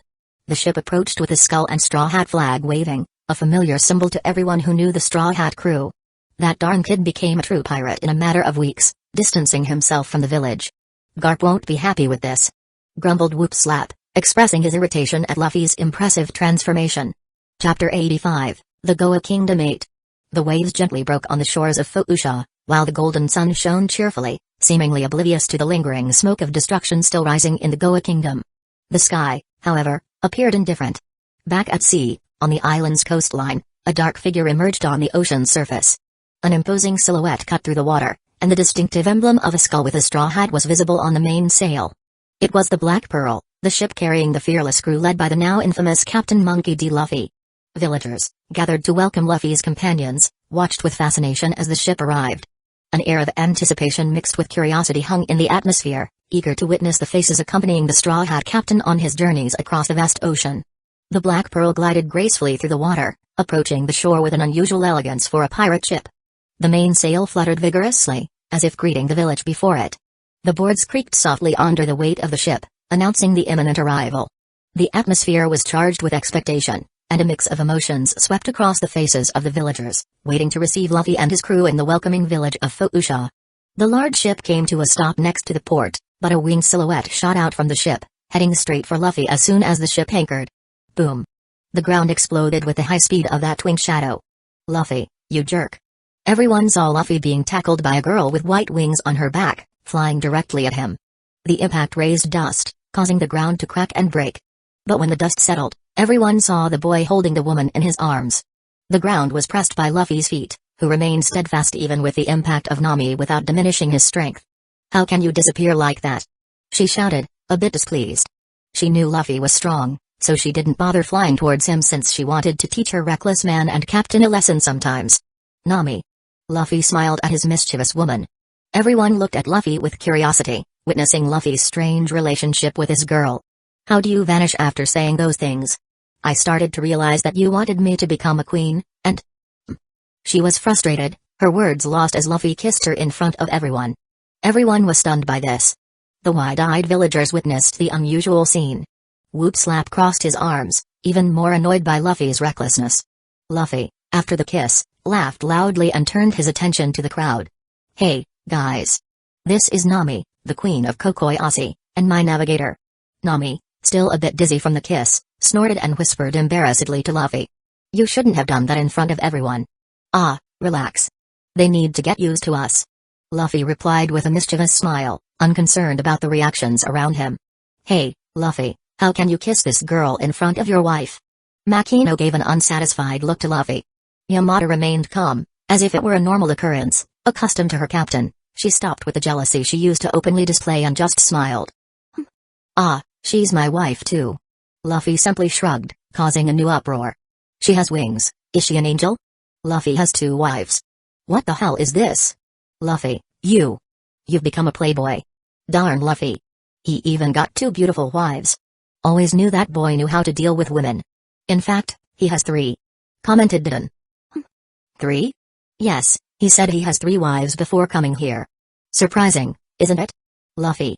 Makino didn't know what to say, her eyes reflecting surprise and perplexity at the turn in the boy's life. Meanwhile, all the crew members began descending from the ship, each bringing their unique traits. Shirahoshi, the princess of the fishmen, stood out with her long pink hair, radiating a calm and gentle aura. Her presence contrasted with the vastness of the ocean over which she would one day rule, giving her a majestic and serene appearance. Megalo, the shark accompanying Shirahoshi, with its intimidating appearance, was actually docile and friendly. Zoro, the skilled swordsman, with 3 swords at his side, displayed his confident and serious posture. Lami, the woman, walked confidently with her sword over her shoulder, displaying her style with tattooed clothes and body, her gaze firm. Vippo, the anthropomorphic polar bear, a member of the mink tribe, was one of Luffy's most loyal companions. Chaochu, the loyal stray dog, with expressive eyes and drooping ears, brought a touch of simplicity and joy to the diverse group. Usopp, the talented marksman, with his long and distinctive nose, carried an animated expression. Reijo, the ship's cook and Sanji's sister, with her elegant presence and a cigarette between her fingers, exuded an aura of mystery. Hugo, the giant man, adding an imposing dimension to the group. Nojiko, Nami's adoptive sister, with her characteristic tattoos and a laid-back attitude. Hucky, the octopus swordsman, with his 6 swords and a friendly demeanor, despite being forced, seemed to be accepting his place in this group of humans and other races. Kuina, the young and skilled swordsman in the making, though 11 years after her tragic fate in the past, still maintained her presence among them. The village, now enveloped in this unique atmosphere, welcomed Luffy's group with a combination of curiosity, astonishment, and a touch of anxiety about what the future would bring with these new visitors. "Hey, look! Who are these people arriving with Luffy's ship?" Villager. "I've never seen anything like it. Who is that woman with pink hair and a tail flying? I've never seen anyone more beautiful." Villager. "And that shark? It flies. Is it a pet?" Villager. "Is that bounty hunter Zoro with 3 swords? This guy is a real swordsman." Villager. "This is Lami, the famous bounty hunter from the past few weeks. She seems strong." Villager. "And this polar bear? How cute, I've never seen anything like it." Villager. "Sorry. Bippo. He speaks and apologizes." Villager. "Oh, and there's a dog too. He looks so friendly." Villager. "A fishman is among them. Incredible. That woman flying is a mermaid too." Villager. "Incredible, Luffy got so many companions." Villager. "This is getting weirder and weirder. Luffy really brought a peculiar group." Villager. "But look at them, even though they're different, they seem to get along. That's amazing." Villager. "I have no idea how Luffy found them, but they seem trustworthy. Let's welcome them and find out more about what happened all this time." Villager. "Hey, Luffy, is this your village? It looks very peaceful." Zoro. "Yes, guys. Welcome to Fuusha. This is where I grew up." Luffy. "Wow, Luffy-san, it's a charming village. And that big mountain there, it's so huge." Shirahoshi. "That's Mount Kalubo. It's where I lived for many years, and the base there is Didon's house." Luffy. Thus, Luffy began introducing all his companions as they approached. Throughout the rest of the day, Fuusha village entered into a frenzy. Despite their initial fears, Luffy dispelled the tension and initiated a festive moment among them. As the sun set over Fuusha, the village's atmosphere shifted to contagious joy. Luffy, always the catalyst for excitement, led his friends amidst the curious smiles of the villagers. Upbeat music echoed through the air, and colorful lights illuminated the main square, where a table full of food and drink awaited. The mayor, though still wary, couldn't resist the general cheer. The scent of delicious dishes hung in the air, blending with laughter and playful banter. The initially fearful village began to surrender to the festive spirit as Luffy narrated his adventures, accompanied by fascinated expressions and attentive looks. During the feast, the initial tensions about the attack on Goa were dissipated as the story unfolded. The villagers understood the reason behind Luffy's actions, especially when they learned about the mermaid's abduction by the infamous Starry. The realization of the kingdom's corruption and the protection of their loved ones became central themes in the conversation. However, Luffy's proposal to choose a new king or queen left many still perplexed. Confused expressions lingered on the faces of the residents, but Luffy, ever optimistic, explained that he would discuss his intentions the next day. The night continued with music, dance, and laughter, marking a festive chapter in Foush's history. As the clock advanced, Luffy led his companions back to the ship for the night. The moonlight illuminated the sea as the village rested, eager for the next morning when new shocks and discussions awaited them. The following morning, under the blue and sunny sky, with no more smoke coming from the port of the country's large city, Luffy decided to gather everyone in Foush's main square. The toll of a bell echoed, grabbing the attention of villagers who began to gather, curious about what their intrepid fellow townsmen had to say. As everyone assembled, all of Luffy's crew was already in place, waiting to see what Luffy would do on this day, as their captain was quite unpredictable. Luffy, standing at an elevated point in the square, waited as people clustered around him. His gaze, though serene, carried the seriousness of someone with something important to share. As the crowd formed, an expectant silence hung in the air, broken only by the gentle sound of the breeze and distant waves. "Luffy, you better not bring more trouble to our village." Whoop Slap shouted at Luffy. "Chief, what do you think will happen?" said one of the thugs beside Dun. "I don't know, Luffy has become a real rogue, Garp will surely blame us for this." Dun growled. "Hey, everyone," Luffy began, his voice echoing through the square. "I know yesterday was full of surprises, but today I want to talk seriously." Interest in the faces of the villagers and Luffy's gang grew, and Luffy continued with a determined expression. "I attacked Goa for a reason, and you already know about Starry and what he tried to do. But I also want to change things here. I consider this whole country my home, from Foushah village to Didon's mountain, the city dump, and the King's city. I want to take care of all these places, so I'm going to put someone as the leader of this kingdom, so that person can take care of it. And that's why I want to choose someone among you to be the new leader, someone who takes care of everyone and makes the kingdom prosper." Luffy opened a smile. A murmur of conversations began to spread among the residents, but Luffy raised his hand to calm the crowd, his firm gaze conveying a confidence that began to dissipate the restlessness. "I know it's a big deal, but believe me, this can be the beginning of something amazing for Foushah and for the entire kingdom of Goa," he said, his words echoing in the square. The perplexed and surprised looks of the villagers transformed into thoughtful expressions. Luffy had everyone's attention as he continued to share his vision for a better future. "With all these thoughts, I've decided to name a new queen for Goa, and I've chosen Makino for that," Luffy announced decisively. A collective gasp escaped from the crowd, and Makino put her hand to her chin, clearly surprised and confused by the unexpected appointment. "Me?" she exclaimed, seeking to understand the sudden turn in her life. The voices of the villagers rose in a chorus of confusion and disbelief. "Luffy, how can you name Makino as the Queen of Goa? What are you up to now, Luffy?" "Don't worry, Didon. You'll be a minister of the kingdom, you'll protect Makino." "Me? Why would I accept that?" Didon growled, showing her typical reluctance. "Luffy, you can't be serious. Makino, don't let these ideas affect you." "But it sounds like so much fun," Makino replied, surprising everyone by considering the proposal with humor. "Makino? She's being corrupted. She'll be a good ruler for Goa, and everyone will accept it, willingly or not," Luffy said calmly, his voice filled with determination, making it clear that his intentions were non-negotiable. The murmuring continued, with the villagers trying to understand the implications of this bold decision. Makino, now in the spotlight, was visibly perplexed, but Luffy seemed unwilling to back down in the face of the crowd's reactions. "Luffy, this is madness. Makino has no experience in ruling a kingdom," someone exclaimed, expressing the concern of many. Luffy, with his characteristic broad smile, responded, "Experience is something you acquire, not something you're born with. Makino is loyal to the village, and I trust her to lead the kingdom." Didon, still growling in discontent, addressed Luffy, "You can't just decide this without consulting anyone." "And why the hell do you think I should be a minister?" Luffy responded casually. "Because you're strong, Didon. And you've always protected this village. Now, it's time to protect not just Fuusha but the entire kingdom. Makino, despite her initial surprise, began to consider Luffy's proposal. Well, if it's for the good of everyone, I'll give it a try. Discussions continued, with voices both in favor and against. Some villagers were intrigued by the idea of a new ruler, while others were deeply skeptical. In this tumult of opinions, Luffy remained firm in his decision. Meanwhile, Shirahoshi, Megalo, Zoro, Lami, Vippo, Usopp, Reiju, Hugo, Nojiko, Huki, Kuina, and Chaochu watched silently, absorbing the unique dynamics of Luffy's village. Luffy-sama has such a fun village. Shirahoshi commented cheerfully. I wouldn't say that. Zoro commented beside her. Luffy is discussing the future of this kingdom in a square among villagers. Reiju was perplexed. He didn't even consult any nobles with significant influence. Woof woof.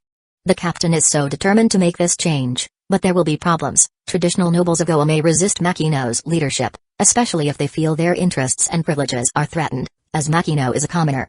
About the impact, nobles' resistance can create internal tensions, undermining the stability and effectiveness of the policies implemented by Makino. There will also be economic issues. Implementing economic reforms to benefit the entire population may face resistance from the economic elite. Possible economic conflicts may arise, affecting specific sectors of society and potentially creating divisions between different classes. Leaders of other kingdoms may see Makino's appointment as a threat to the status quo and pre-existing relationships. External political pressures may lead to diplomatic conflicts, requiring astute political skills from Makino to maintain balanced relations. And... The entire crew looked at Bippo strangely, wondering how that bear understood so much about economics and politics. Sorry. Was the only thing he said before everyone fell to the ground in astonishment. Meanwhile, in the square, even the mayor looked with empty eyes at all this. Not even a month since Luffy left, and our lives are going to change so much. He's worse than Ace when he left. Whoop Slap said frustrated, trying to lean on his cane. In this way, Luffy made the decision to initiate Makino's training in intricate political arts and court etiquette, using some books acquired in the castle before his departure. Even an experienced minister was summoned to Fuusha after receiving a direct call from Luffy through the Den Mushi, thus beginning to guide the new queen in formation. This unquestionable and resolute action laid the groundwork for Makino's preparation for the challenges she would face as the future queen of the kingdom. Luffy's decision to train Makino in political and courtly arts caused significant ripples both in the village of Fuusha and beyond its borders. The local residents, initially surprised and skeptical, began to adapt to the idea of having a new queen in their community. The minister appointed by Luffy brought with him an aura of authority and knowledge, inserting a presence previously absent in the peaceful routine of the village. However, the news of Luffy sitting on a throne with a mermaid in his lap, with beauty comparable to the pirate empress, plastered on the pages of the new newspaper, echoed throughout the island and beyond. The image of the Straw Hat taking a position of real power after defeating a monarch in the East Blue reverberated like thunder. The acceptance of this drastic change varied, sparking heated debates and discussions on neighboring islands, countries, and cities. On a global scale, the news began to attract attention. The Marines, always vigilant about the movements of notable figures, closely monitored developments in Goa. Some nobles, accustomed to maintaining their dominance over lands and kingdoms, were uncomfortable with the idea of an outsider challenging established norms. Luffy's action, despite being unaware of the upcoming monarch's appointment by him, became a watershed moment, introducing an element of unpredictability to the political landscape worldwide. Thus, Luffy began to be looked at with much more powerful eyes from all parts of the globe. Chapter 86, News Across East Blue. As newspapers swept the seas, an unusual piece of news echoed in every corner of the vast world of One Piece. The once majestic and wealthy kingdom of Goa, the richest located in the East Blue, became the epicenter of events that would unleash waves of surprise and speculation. At the center of this whirlwind was Monkey D. Luffy, the renowned captain of the Straw Hat Pirates. His feats were already broadcasted in the recent newspapers, but now his presence was a headline that many would usually mock, but now made people and especially influential eyes read the newspapers narrating his exploits. Luffy's decision to appoint a new queen for the kingdom of Goa was hidden, but the image of the pirate, sitting on a throne with a mermaid, was unique in this era, and everyone looked shocked at it, widely shared, fueling speculation and curiosity in every corner of the known world. While the local residents of Fuusha adapted to their new reality, the news sparked interest and concern among the nobles of other kingdoms and the attention of the Marines. Luffy, once again, became the center of attention, challenging not only powerful adversaries but also established norms. The world was watching, awaiting the unfolding of these events and what the world powers would do about it. The turbulent waters of the East Blue were just the prelude to a story that would undoubtedly resonate across all seas. Fleet Admiral Sengoku, upon seeing the image of Monkey D. Luffy plastered in the newspaper, couldn't contain a restrained expression of fury. Sengoku, known for his calm and composure in public, let out a curse in frustration at witnessing the audacity of the Straw Hat Captain. "This damn brat is crossing all the limits," growled Sengoku, his hands clenched in fists on the table. The image of Luffy sitting on a throne, pirates challenging even monarchs, would create turbulence worldwide. "This era is just getting worse," he growled. Gold D. Roger brought the most turbulent era to the known world, and Sengoku was the main pillar between evil and justice as the fleet admiral. The weight placed on his shoulders was greater than ever. He cursed again, expressing not only displeasure but also a sense of powerlessness in the face of Luffy's actions. The idea of a pirate influencing political events in such a way was something Fleet Admiral Sengoku had difficulty accepting. As he continued to analyze the newspaper, Sengoku's anger echoed through his thoughts. It didn't take long for a peculiar den mushi to start ringing on his desk, and he was already expecting this call. "The Five Elders." Sengoku sighed before picking up the communication snail. Meanwhile, in the East Blue itself, Vice Admiral Garp was aboard a marine ship when he came across the shocking news about his grandson, Monkey D. Luffy. The scene in the newspaper, showing Luffy sitting on a throne next to a mermaid, hit Garp like a punch to the stomach. His wrinkled face twisted into an expression of fury and disbelief. Crack. Garp broke his table. "This kid. He's challenging everything we stand for. He should be a powerful marine, but he's much worse than I thought." Garp muttered to himself, squeezing the newspaper with his calloused hands. He, who had always been a staunch defender of justice and a proud member of the Marines, now saw his grandson openly defying the institutions Garp dedicated his life to protecting. The bulging veins on his forehead revealed the intensity of the anger Garp felt. Luffy, once again, was at the center of a whirlwind, triggering events that could shake not only the Marines but also the entire political balance of the world. This reckless brat. He hasn't been gone for even a month, and look what he's doing. He hasn't even entered the Grand Line yet. Garp muttered, gritting his teeth. He knew he would have to confront Luffy as soon as possible, and this prospect made him both furious and disappointed. Purro. The den mushi began to ring amid the wreckage of the broken table. Garp sighed and picked up the snail amid the debris. "Garp. Your grandson is causing us trouble." His friend shouted at him with fury, and Garp had to stay silent, as he understood the anger. "I know, Sengoku." Garp wasn't in the mood this time. Garp observed Sengoku on the other end of the line. The fleet admiral's face was grim, and the tone of his voice reflected frustration and anger at the situation. "Sengoku, this kid is out of control.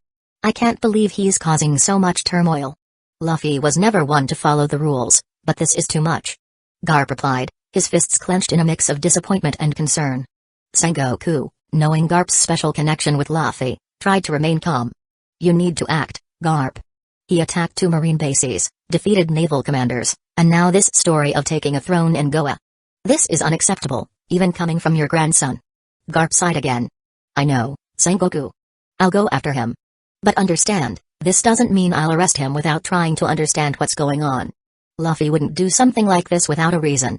Sengoku shook his head, skeptical but realizing Garp wouldn't change his approach to Luffy.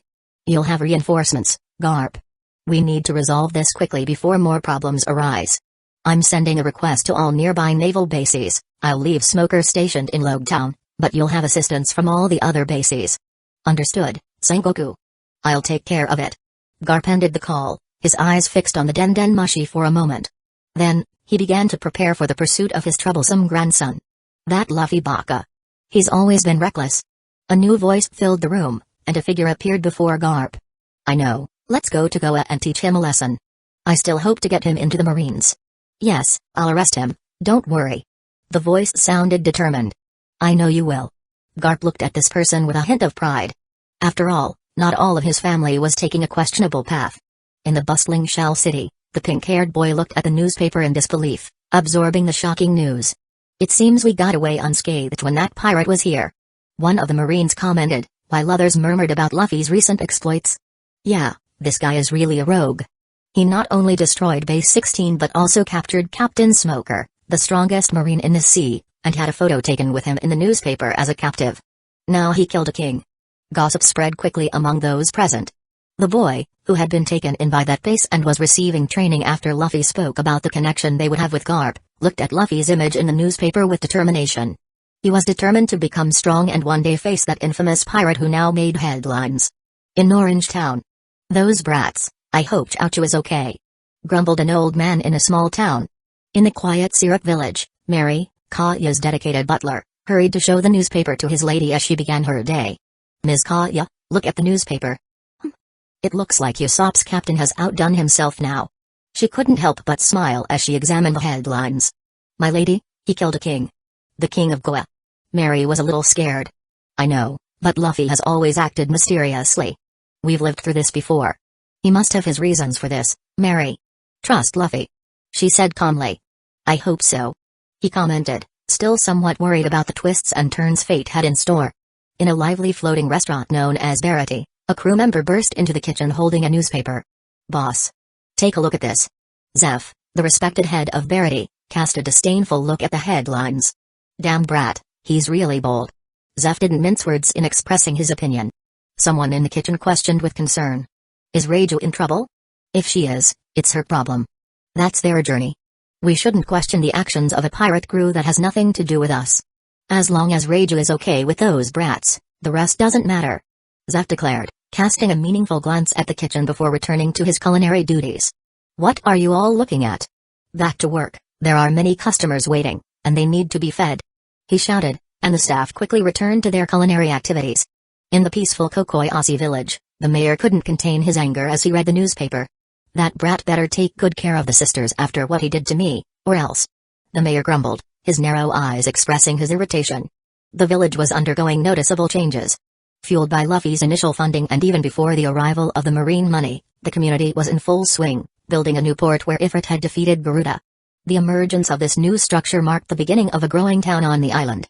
Elsewhere, the ship's captain continued to vent his fury against Luffy and his Straw Hat crew.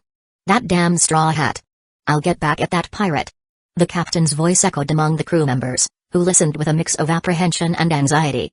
Captain, don't you think it's better to reconsider? We didn't even stand a real chance against them. And besides, we almost ended up in Impel Down. One of the men tried to argue, concerned about the possible consequences of confronting Luffy. We escaped unscathed. And I have a plan to settle the score with him. Let's wait in Logue Town. The captain reaffirmed his decision with determination. Yes, Captain. The crew responded in unison.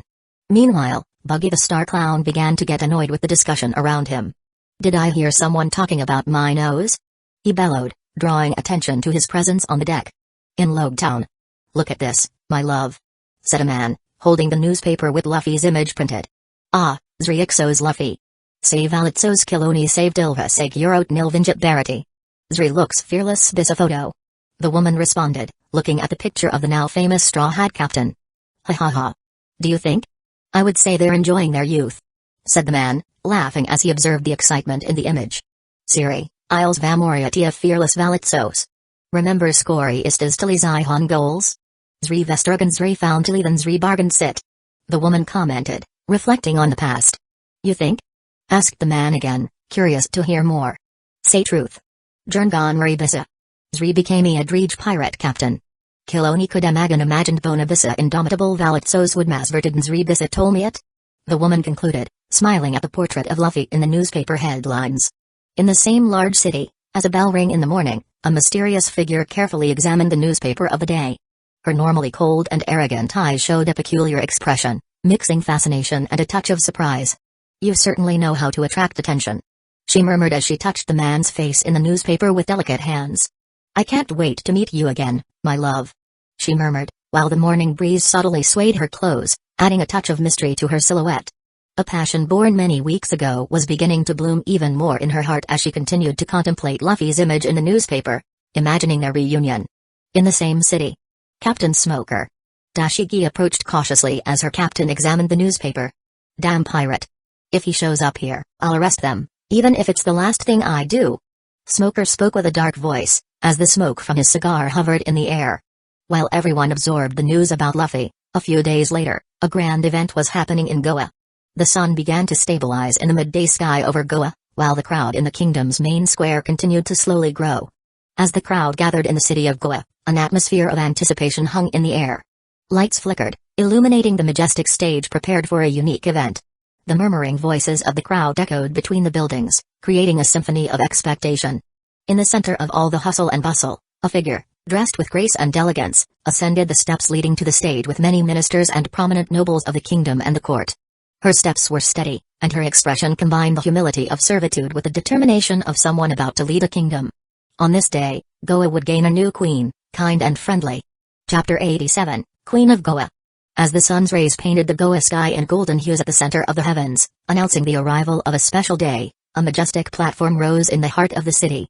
This platform, adorned with billowing fabrics and lush flowers, became the stage where the kingdom's fate would be transformed. Curious citizens from all parts of Goa gathered in the streets, eager to witness the event that would change the course of history. The murmur of the crowd grew, blending with the distant hum of the city waking up for the impending celebration. In the center of this platform, a velvet-coated throne awaited the future sovereign. This was no ordinary event, it was the ascension of a new queen, someone chosen by unique circumstances. As the sun reached its zenith, marking the formal beginning of the event, the figure of the chosen one, Makino, emerged from backstage, surrounded by an aura of grace and confidence. She ascended the platform's steps, each step resonating with significance. Despite the splendor of the platform and a meticulously prepared ceremony, a shadow loomed over the gathered crowd. Murmurs of discontent whispered among Goa's citizens, each word loaded with uncertainty and distrust. Makino, despite her majestic posture, was a relatively unknown figure to most. Her name echoed through the city like an enigma, prompting questions in the hearts of those yearning for familiar and recognized leadership. The population, so accustomed to the traditional faces of power, couldn't contain the restlessness silently spreading among them. The ascent of a queen so distant from what they knew stirred a cauldron of conflicting emotions. Even so, the platform gleamed in its grandeur, ignoring the underlying tension. Makino, despite being a mystery to many, remained serene, ready to take on a role that, for some, still lacked justification. Not only her, dressed in a suit, Whoop Slap stood by her side, and Aden in a military uniform was on the other, clearly dissatisfied with the arrangement Luffy made for them to be there. The village personnel were among the crowd too. As the crowd murmured their dissatisfaction and distrust, Luffy remained vigilant, his eyes keen to the growing discontent in a corner of the square. The citizens of Goa dared to express their discomfort, but before the tension could turn into audible protests, Luffy's presence intervened unexpectedly. The captain of the Straw Hat Pirates, known for his notoriety and formidable power, moved through the crowd with imposing calm. His piercing gaze silenced the restless murmurs, making everyone turn to him. Luffy, with his characteristic smile, didn't need to utter a single word. His mere presence was a silent warning that any resistance or challenge would be met with overwhelming force. The inhabitants of Goa, fearing the wrath of the pirate who had defeated the old king and challenged naval power, recoiled in the face of his unspoken expectations. The ensuing silence, punctuated only by the distant sound of waves, was the silent response to Luffy's intervention. He had prevented the imminent eruption of discontent, asserting his influence unequivocally. The fate of Goa remained in the hands of a new queen, and Luffy, in his peculiar way, ensured that the transition occurred without visible turbulence. Nami looked at Luffy with a concerned expression. Luffy, are you sure this will work? It seems like the people are not very happy with this choice. Luffy, maintaining his characteristic calm, replied. Haha, trust me, Nami. Makino is strong, and I know she will do a good job. They just need some time to get used to the idea. Nami, showing her concern, questioned. How are you so sure? We're leaving, and Makino will be here alone. Luffy pointed to the platform with conviction.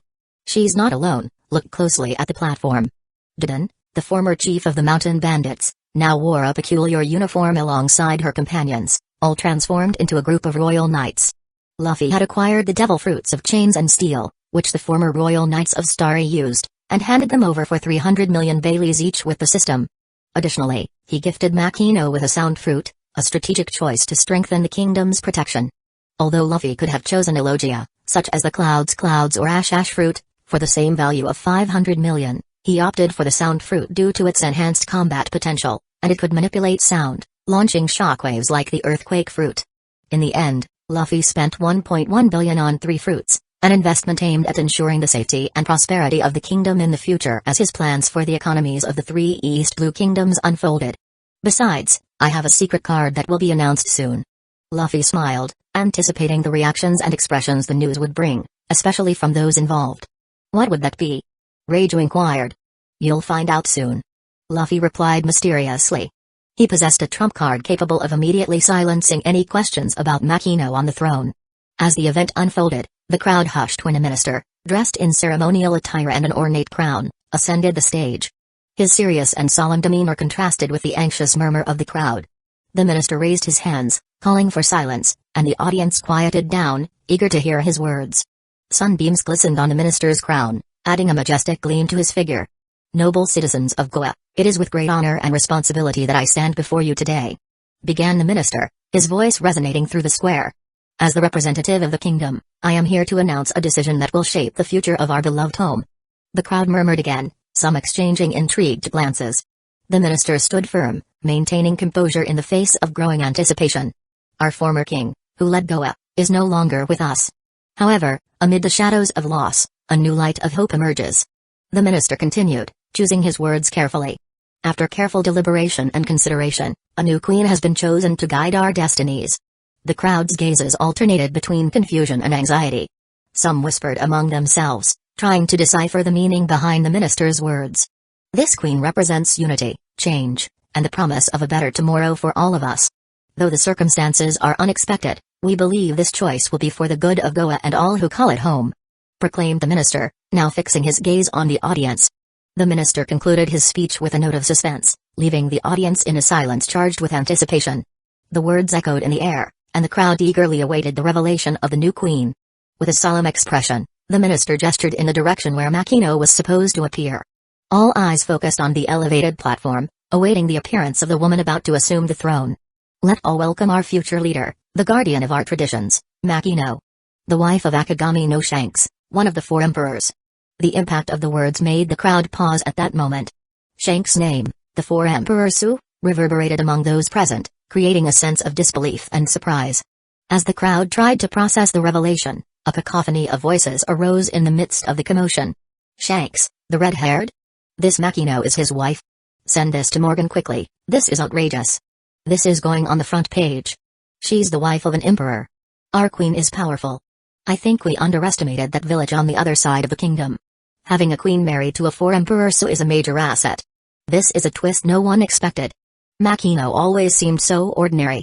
We cannot question her under any circumstances. Grab the Den Mushi, we must alert our king to initiate diplomatic dealings with Goa immediately."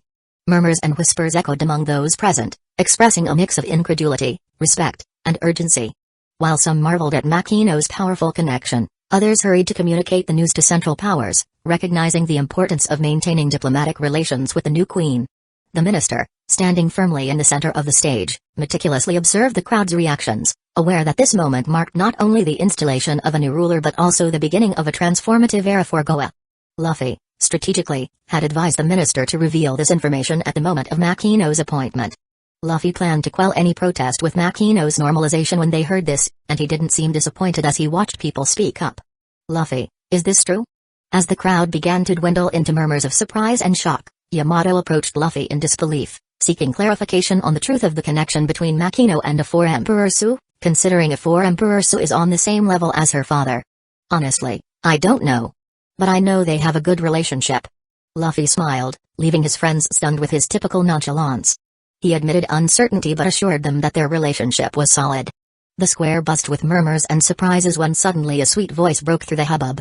All eyes turned to the platform where Makino, using the powers of her devil fruit to amplify her voice, addressed Luffy. "Luffy, don't go around telling people these things." Upon the intervention, the minister beside her gently suggested, "Well, my queen, how about addressing a few words to your future subjects?" "Oh yes." Caught off guard, Makino cast a glance at the crowd, bringing a finger to her chin in a contemplative pose before starting to speak. Makino, with her relaxed demeanor and a smile on her lips, addressed the future subjects of her kingdom. "Hey, everyone. Who would have thought I'd be here, about to be the queen of Goa? Even I'm surprised. But, you know, life is full of surprises, isn't it? So, Luffy, as always, causing mischief, huh? Saying I'm Shanks, the red-haired's wife. Ha ha ha, seriously, who comes up with these things? I find all of this more amusing than Buggy when someone talks about his nose. But, on a serious note, folks, thanks for the support. Let's face this new phase with a smile on our faces and, of course, a lot of fun. Who knows, maybe Shanks will show up here for a barbecue at the castle, huh? So, let's go, Goa. I'm ready for this unusual adventure. Welcome to the era of Queen Makino, the most laid back of all. It's going to be fun, I promise. She delivered her speech in her own way, leaving everyone even more stunned, including Luffy in his place. But she just smiled and waved for everyone to have a public feast without everyone fully processing her words. Then, a sumptuous banquet began, involving all the inhabitants of the kingdoms. Before, many expressed dissatisfaction, but now people began to accept Makino as the ruler upon discovering her connections with one of the most powerful figures in the world. This is really unexpected, Captain. Hugo commented with humor. Luffy always acts uniquely. Usopp observed. Ha ha ha ha ha. Ms. Makino-sama will be an excellent queen, she's so much fun. Shirahoshi celebrated. Hey, hey. Bow wow. Bow wow. Chaochu expressed his approval animatedly. Don't be so shocked. I have Woot Slap to manage the kingdom. Luffy pointed to the elderly man beside the queen, clearly dissatisfied to be there. However, Luffy practically forced him to become a minister, and he seemed to have empty eyes in the face of the whole situation. Luffy thought everything was going according to his plans. Luffy. The navy is coming. Nojiko suddenly spoke, pointing to the sea beyond the city. There, at least 50 navy ships were heading to Goa. The navy fleet approached Goa with impressive military precision. The ships, lined up in formation, cut through the sea waters efficiently, their flags fluttering in the wind, displaying the emblem of justice. The sunlight reflected on the sailors' armor, creating an imposing and disciplined sight. Among the ships, a large vessel stood out with a peculiar figure of a dog's head carved on the prow. It was evident that this was the lead vessel, commanded by a figure of authority who, even from a distance, exuded an intimidating presence. The navy's approach created a palpable tension in the atmosphere, and the inhabitants of Goa nervously watched, aware that the arrival of military forces could bring a war to the kingdom. Grandpa finally showed up. Luffy murmured, turning his attention to his entire crew. We are ending our stay in this kingdom. Makino, if you need me, call me. Luffy announced with the more fruit model, amplify human devil fruit, turning to the new queen. Luffy, be careful on your journeys. Makino wished with a happy smile using her sound-based power. Goodbye, Didon, Whoop Slap, and the village people. Take care of Makino. Stay tuned for news about me in the newspapers. Luffy amplified his voice to reach everyone. Luffy.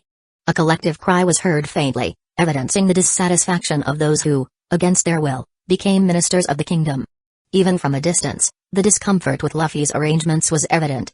Luffy was satisfied with all the changes, he organized all the projects for the kingdom, placed the right people in power, and gave them military power. He left training manuals for Makino and Eden with his personnel to train in case they needed to defend the kingdom, even though they already had a great defense. Garp wouldn't interfere in the queen's appointment and would prevent anyone from harming Makino and others, not to mention the armor of being the wife of a 4 emperor so that Luffy planted in the world. Thus, Luffy and his crew headed to the Black Pearl, anchored in the port, preparing to set sail and face the naval fleet. Chapter 88, Luffy vs. Garp 1. Luffy, Yamato, Shirahoshi, Megalo, Zoro, Lamy, Bippo, Chaochu, Usopp, Nami, Reiju, Hugo, Nojiko, Hucky, and Kuina hurried aboard the Black Pearl, preparing to confront the imposing navy fleet that approached. Excitement took hold of the ship as each member assumed their role. Luffy, atop Ifrit's head located at the bow, looked at the horizon with determination, his straw hat fluttering in the wind. Zoro sharpened his swords, getting ready for the imminent battle. Nami analyzed maps and weather patterns to devise strategies to escape this situation. Usopp checked his ammunition, ensuring he was ready to provide long-range support.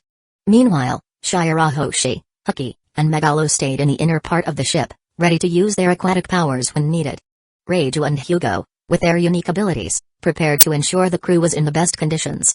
Yamato, Lamy, Bippo, Chaochu, Nojiko, and Kuina also played their specific roles, contributing to the crew's efficiency. The tension in the air was palpable as the crew prepared to face the navy and protect their captain. The Black Pearl was ready to set sail at that moment. Everyone ready to face this fleet? Luffy smiled. Of course, Captain. I'm looking forward to cutting down some sailors. Zoro spoke confidently. We're about to enter turbulent waters, but if we use the sea currents to our advantage, we can gain a tactical edge and escape. Nami spoke, examining the maps. If you need cover, I'll be in the right place. Usopp mustered some courage, inspecting his ammunition. Luffy-sama, where can I be of use? Shirahoshi asked. Sharky. Megalo expressed, shaking his head. Don't worry, Captain. We'll make sure everyone comes out unscathed. Reiju said with a smile. Captain, there are so many, can we handle them? Hugo was scratching his head. Just 50 ships, we'll show these sailors who's boss. She spoke with a smile. I'd like another competition, as it's your chance to equalize like in the last competition. Rage spoke to her, showing a mocking face. You talk as if you won. I took down more soldiers in that castle. Lami spoke with arrogance. So many ships. Vippo exclaimed. Bow wow. Bow wow. Chouchu barked cheerfully. Ha ha ha ha. Can't even see the horizon on that side anymore. Yamato laughed. Luffy, be cautious. They have numbers on their side. Nojiko spoke worriedly. Hey. Look at all those ships. Ecchi spoke surprised. This will be a tough battle, but we're all in this together. Kuina spoke, holding her precious sword. Great. Let's go, everyone. Our business here in East Blue is almost done, soon we'll head to the Grand Line. Luffy said confidently. The Black Pearl, imposing and fearless, began to move away from the port with unwavering confidence. The sails filled with the sea breeze, causing the ship to glide smoothly over the waters. The Black Pearl advanced gracefully through the ocean, its sails billowing in the determined wind.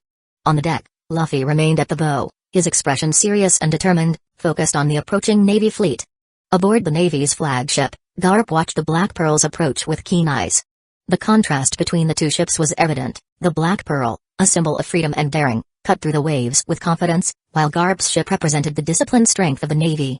The Vice Admiral's eyes were fixed on Luffy, his troublesome grandson, advancing toward an inevitable confrontation. Tension hung in the air as the two ships approached, preparing for the clash unfolding on the vast horizon. Garp, a mix of pride and frustration, observed the unfolding events, knowing that his destiny was intrinsically linked to that of the young pirate challenging conventions and the system. Garp, unable to endure the situation any longer, used Moonwalk to leap into the skies towards the front of the fleet, aiming to reach the black pirate ship, the Black Pearl. Observing his grandfather's charge, Luffy transformed, wings gracefully sprouting from his back, and took flight to meet old Garp. Luffy. Luffy heard Yamato and Nami shouting for him, but he pressed on. No ships attacked them, so it was expected that Garp would talk to him first. Perhaps this conversation would be carried out with fists. The moment the two met in the skies, Garp shot an angry look at his grandson. Luffy. You little brat. He growled, unable to hide his anger. Luffy, in turn, greeted him enthusiastically. Hello, Grandpa, how have you been? I've missed you so much. Surprised by Luffy's lively expression, Garp entered a brief state of reflection. You really changed. He admitted, observing his grandson with a mix of emotions. I never thought I'd hear those words, not that it's a bad thing. My grandson missing me is quite a positive thing. He added, blushing slightly. However, his expression quickly turned serious. You're different from the last 6 months, I must admit, but you've become bolder and more troublesome than I remember. I'll punch you with the fist of love and take you to Maniford, declared Garp with determination. I can't let that happen, Grandpa. I'm going to the Grand Line and conquer that sea, replied Luffy, maintaining a confident smile on his face. Garp clenched his fists, clearly indignant at Luffy's actions. You've always been stubborn, but this is too much. You've always wanted to be a pirate, but killing a king and taking over a kingdom, especially Go? What the hell are you thinking? Luffy laughed, largely ignoring his grandfather's anger. Relax, Grandpa, it was a necessary choice. He tried to attack me, attempting to enslave a crew member on my ship, and I put Makino as the queen now, and I believe she'll lead this place well. Makino? You made Makino a queen? Garp was stunned by this. Yes, ha ha ha. She's leading Goa, and I put Didin and Woolap as ministers of the kingdom. Wasn't it a great idea? Luffy spoke proudly. Garp had a disturbed and comical look, his eyes were giant, and there was snot coming out of his nose with his mouth open, trying to process everything he heard. Luffy! He roared loudly. Garp was beyond angry. His eyes were bloodshot, and his voice was a roar echoing through the atmosphere. You're mocking me, you irresponsible brat. Who do you think you are to make decisions like these? Luffy, with his characteristic smile, replied lightly, as if discussing the menu choice at a restaurant. Grandpa, you know I always do what's right. And Makino will take good care of Goa, you'll see.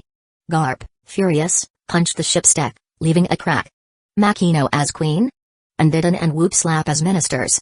You're turning our home into a circus. Relax, Grandpa. They'll be doing a good job. And there's more, we have an ace up our sleeve that you can't even imagine. Teased Luffy. In his rage, Garp could barely formulate coherent words. You irresponsible. I should have brought you back to base the last time I saw you. Luffy, with a carefree expression, replied, you can try, Grandpa, but I'm going to the Grand Line. And if you want to stop us, I'll show you how much I've grown. Garp, enraged, halted his verbal onslaught and charged at Luffy with the intention of instilling some sense with his experienced fists. Seeing his grandfather's aggressive stance, Luffy reacted promptly, activating his devil fruit power to drastically increase his speed. More fruit model, amplify human devil fruit, speed, apply 30 times. In a blur of quick movements, Luffy surged forward to face his grandfather. His fist, engulfed in flames, flew towards Garp with a confident expression. Garp, in turn, reacted by unleashing a hockey-coated fist, surprised by Luffy's speed, which had already reached an impressive level even before entering the Grand Line. The fists collided in the air, generating a palpable impact. The impact of the two punches reverberated through the air like a sonic boom, distorting the atmosphere around Luffy and Garp. Each collision was accompanied by a deafening roar, indicating the titanic force unleashed by these two formidable warriors. When their fists collided for the first time, a shockwave rippled out, making the air vibrate and creating a visual distortion in the surrounding area. The intensity of the clash was palpable, and the flames surrounding Luffy's fists danced frantically, struggling to resist Garp's brute force. In the second punch, Garp demonstrated his overwhelming strength by pushing Luffy backward. The direct impact on Luffy's face was accompanied by an audible crack, followed by the luminous trail of flames momentarily dispersing with the shock. Propelled by the blow, Luffy soared through the skies like an unguided projectile before regaining control and stabilizing in the air. The confrontation between the two contained explosive energy, reflecting the rivalry between a proud grandfather and a determined grandson. The atmosphere was charged with electricity, and both combatants prepared for the next phase of the clash, each aware of the ferocity of the opponent before them. Everyone watching the fight between Garp and Luffy was immersed in the grandeur of the confrontation. The audience, composed of marines, pirates, and onlookers, kept their eyes fixed on the sky, following every move of the two powerful combatants. As the skies witnessed the explosion of energy between grandfather and grandson, anticipation hung like a charged cloud over the audience. Ouch! That hurt too much. Luffy murmured as he stabilized in the air, maintaining a determined look directed at his grandfather. Grandpa is too strong. Looks like I'll have to go all out from the start, commented Luffy, preparing for the next assault. What are you talking about there alone, brat? Garp retorted arrogantly, floating in the air. Luffy began his transformation into the mythical zone form of Efrit, enhancing his body with armor as his skin turned purple, and horns emerged. Chaos flames began to envelop him, indicating the increase in his abilities. Damn brat, you have a fruit in the mythical category? That's really surprising. Garp observed cautiously. Grandpa, let's continue the fight. Luffy exclaimed confidently. The moment the challenge echoed through the skies, an intense aura enveloped both Luffy and Garp. The chaos flames shimmered more intensely around Luffy's transformed body, while Garp focused his haki to face his grandson's imminent attack. Luffy surged forward with impressive speed, using his mythical zone to gain power and agility. The air around them began to vibrate with anticipation of the imminent clash. Ifrit's flames left luminous trails in the sky, illuminating the scene like burning stars. Garp, in turn, assumed a defensive posture, anticipating the whirlwind of attacks that would come his way. His fists were cloaked in haki, ready to withstand Luffy's enhanced power. The tension in the air was almost palpable, as if the atmosphere itself was holding its breath in the face of the clash between grandfather and grandson. The thunderous sound of punches, blows, and bursts of flames filled the space as the two collided in the sky. Each movement was a chaotic dance of brute force and supernatural abilities. It was a spectacle of power, determination, and the inheritance of a lineage bound by blood and the choice of their paths. The world seemed to freeze for a moment, witnessing the unfolding of this fierce and emblematic battle. Once again, Luffy launched himself into the confrontation, leveraging his speed amplified by the more fruit model, amplify human devil fruit, and applying the instant transmission technique he had learned in recent weeks, showcasing his newly acquired mastery. Chapter 89, Luffy vs. Garp 2. Luffy, transformed into his mythical zone form of Efrit, exhibited an imposing presence in the skies. His flaming armor gleamed with increasing intensity, while his Ifrit horns stood out against the purple backdrop of his skin. The chaos flames danced around him, seeming to come to life on their own. As he launched himself back into the confrontation with Garp, Luffy demonstrated surprising agility, propelled by the multiplication of his speed by the more fruit model, amplify human devil fruit, and the application of the newly learned instant transmission technique. His body, surrounded by flames, cut through the skies with extraordinary skill. Garp, in turn, faced his grandson with a serious gaze, aware of the remarkable evolution Luffy had achieved in recent months. He might still have some doubts about these powers, but there was no denying what was before him. The radiance of the flames reflected in his eyes, highlighting the grandeur of the imminent clash. The first blow exchanged in this new phase of the confrontation reverberated through the skies, creating a shockwave that made the air vibrate and distorted the landscape around. The flames clashed with Garp's hockey-coated fist, creating a visually stunning spectacle. The spectators in the audience and on nearby ships watched attentively, absorbed by the intensity of the duel between the grandson seeking to conquer the seas and the grandfather seeking to restrain the path he tread. The stage was set for another chapter of this epic battle in the skies of the East Blue. The thunderous sound of punches and bursts of flames echoed through the skies, creating a chaotic symphony of brute force and supernatural abilities. The collision between Luffy and Garp was a true manifestation of power, determination, and the inheritance of a lineage connected by blood but divergent in their path choices. The atmosphere was electrically charged, each movement being a visible expression of this epic family battle. In a moment that seemed to freeze time, the world watched as the two titans exchanged furious blows and supernatural movements. The chaotic dance in the sky was an impressive visual representation of the rivalry between a grandson aspiring to conquer the seas and a grandfather determined to restrict that destiny.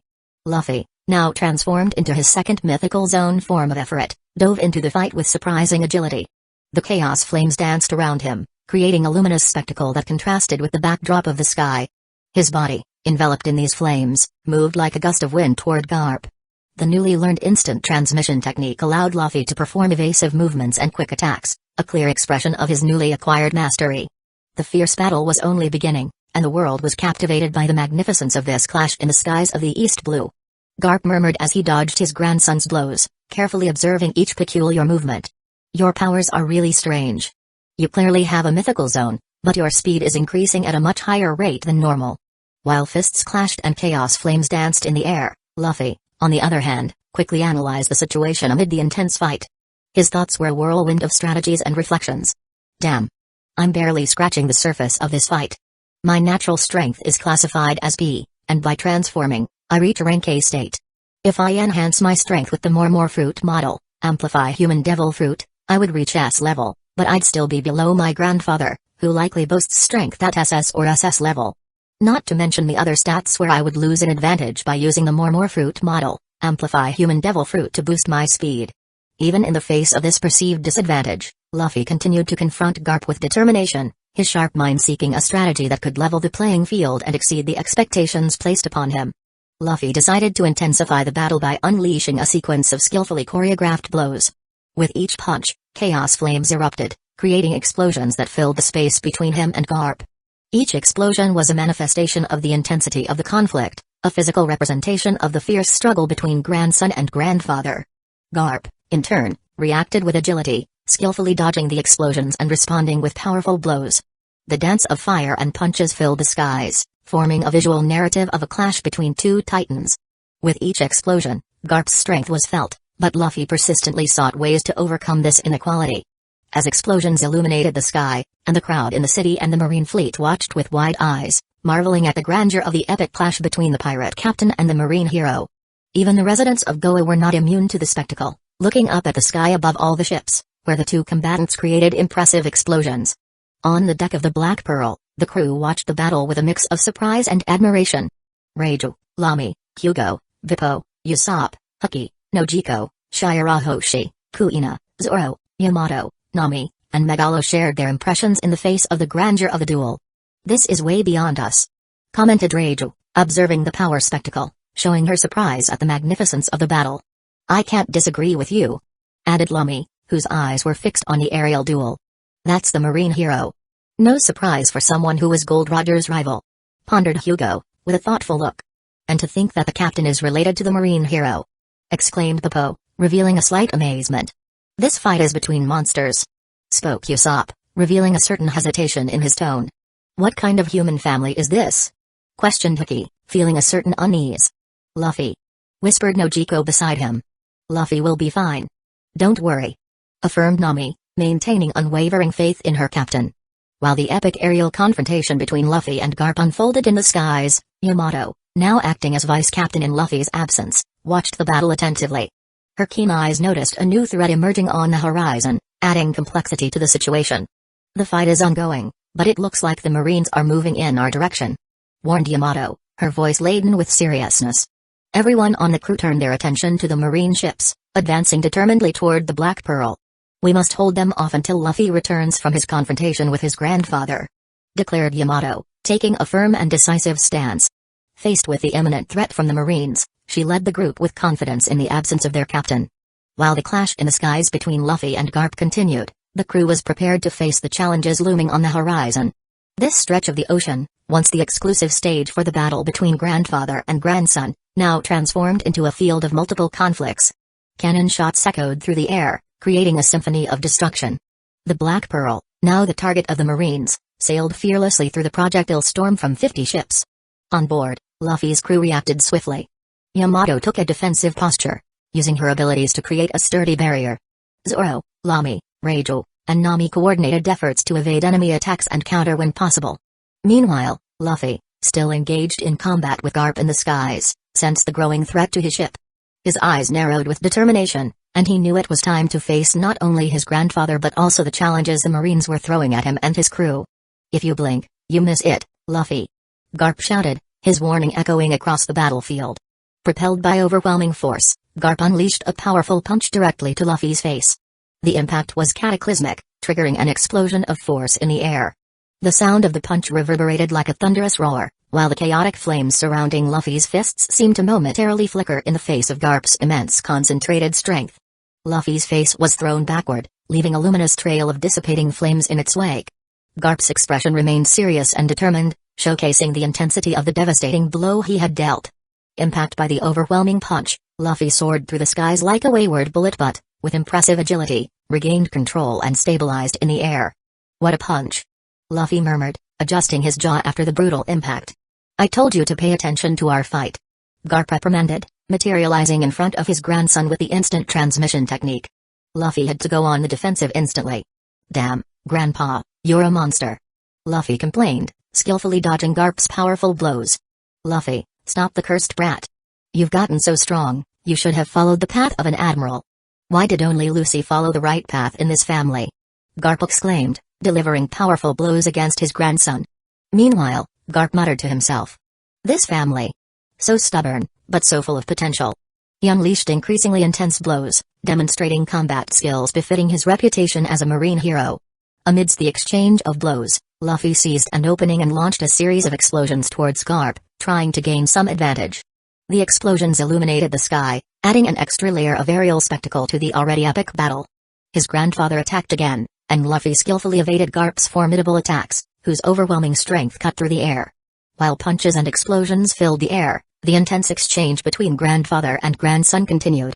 "Grandpa, how is she? Is she causing a lot of trouble in Manaford? I miss her too," Luffy had to ask, his words intertwining with his defensive movements. Garp, between punches, growled in conflict, expressing pride and concern for the family that defied marine norms. "She's no different from you in that regard, but at least she is becoming a fine marine. Unlike you and Ace, and you managed to be even worse than Ace, darn grandson." As the battle unfolded, Luffy, in addition to facing physical attacks, absorbed Garp's words. "I hope she's okay, I really want to see her." He didn't hide his feelings, his emotions blending with memories of the body he now inhabited. "Don't worry about that, she's here too," Garp murmured, adding a punch to Luffy's chest, marking a moment of conflict and connection between two generations of a family bound by blood and challenging decisions. "She is?" Luffy raised his voice quickly amidst the impacts of blows and aerial explosions. "Speaking of the devil, she's already coming," Garp commented, his gaze turning to the tumultuous horizon. As the battle continued, on the deck of the main ship in the naval fleet, a girl prepared to ascend to the skies.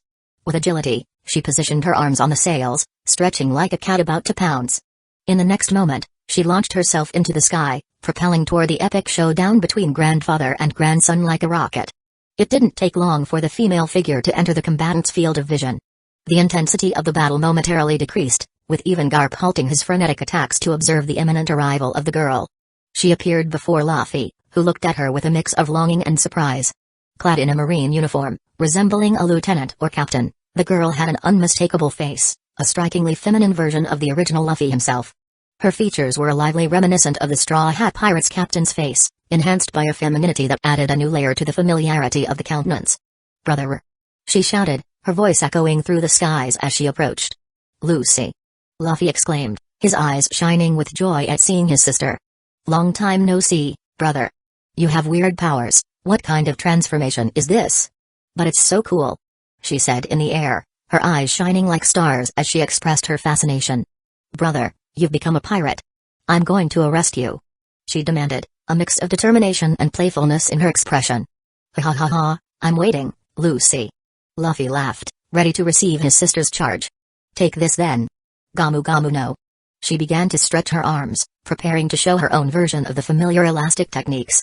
Chapter 90, Past.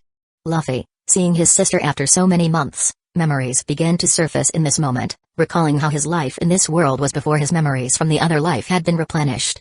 Flashback. Lucy, I'm going to be the most powerful pirate, declared Luffy, his eyes shining with determination. Luffy, I'm going to be the most powerful marine, and I'll arrest you, affirmed Lucy, showing a serious expression but with a touch of friendly competitiveness. I'll be more powerful, and I'll never be arrested. I'll be more powerful. I will. No, it will be me. I will. I will. You little brats are so funny, da ha ha ha ha ha ha. An adult man wearing a straw hat laughed, watching the two children with an amused look. Some time later. Luffy, you're too childish, someone commented, expressing a mix of concern and understanding.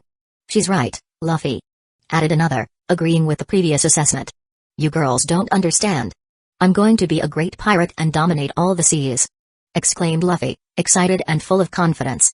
TSK, I don't like that dream, Luffy. I want a world where people live happily. Yuta expressed discontent.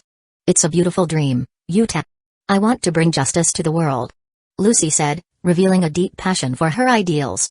You're much nicer than your brother, Lucy, Yuta praised, smiling at Lucy. Thank you, Yuta, Lucy responded, grateful and with a childish and silly smile. You girls, the boy grumbled, revealing a touch of frustration or incomprehension. At another moment. Yuta, I have a bad feeling about this journey, Luffy commented, a wrinkle of concern marking his forehead. I'll be fine, silly. Remember our promise? Yuta replied, displaying a reassuring smile. That we would stay together? But that was weird, I still don't understand. You'll find out in the future. Foo-foo-fa-foo. Yuta laughed mysteriously, leaving an aura of suspense in the air. Yuta, come back soon, Lucy commented happily beside Luffy, oblivious to the promise Yuta mentioned. Yes, my father and the others are visiting the South Blue, we'll be back soon. Still, be careful. I feel like something bad is going to happen, Luffy murmured softly, expressing his concerns.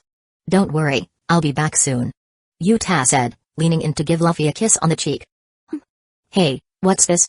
Don't do that to people. Luffy jumped, embarrassed by the display of affection. Shh. Luffy, you act so weird with a kiss. Maybe I should do the same.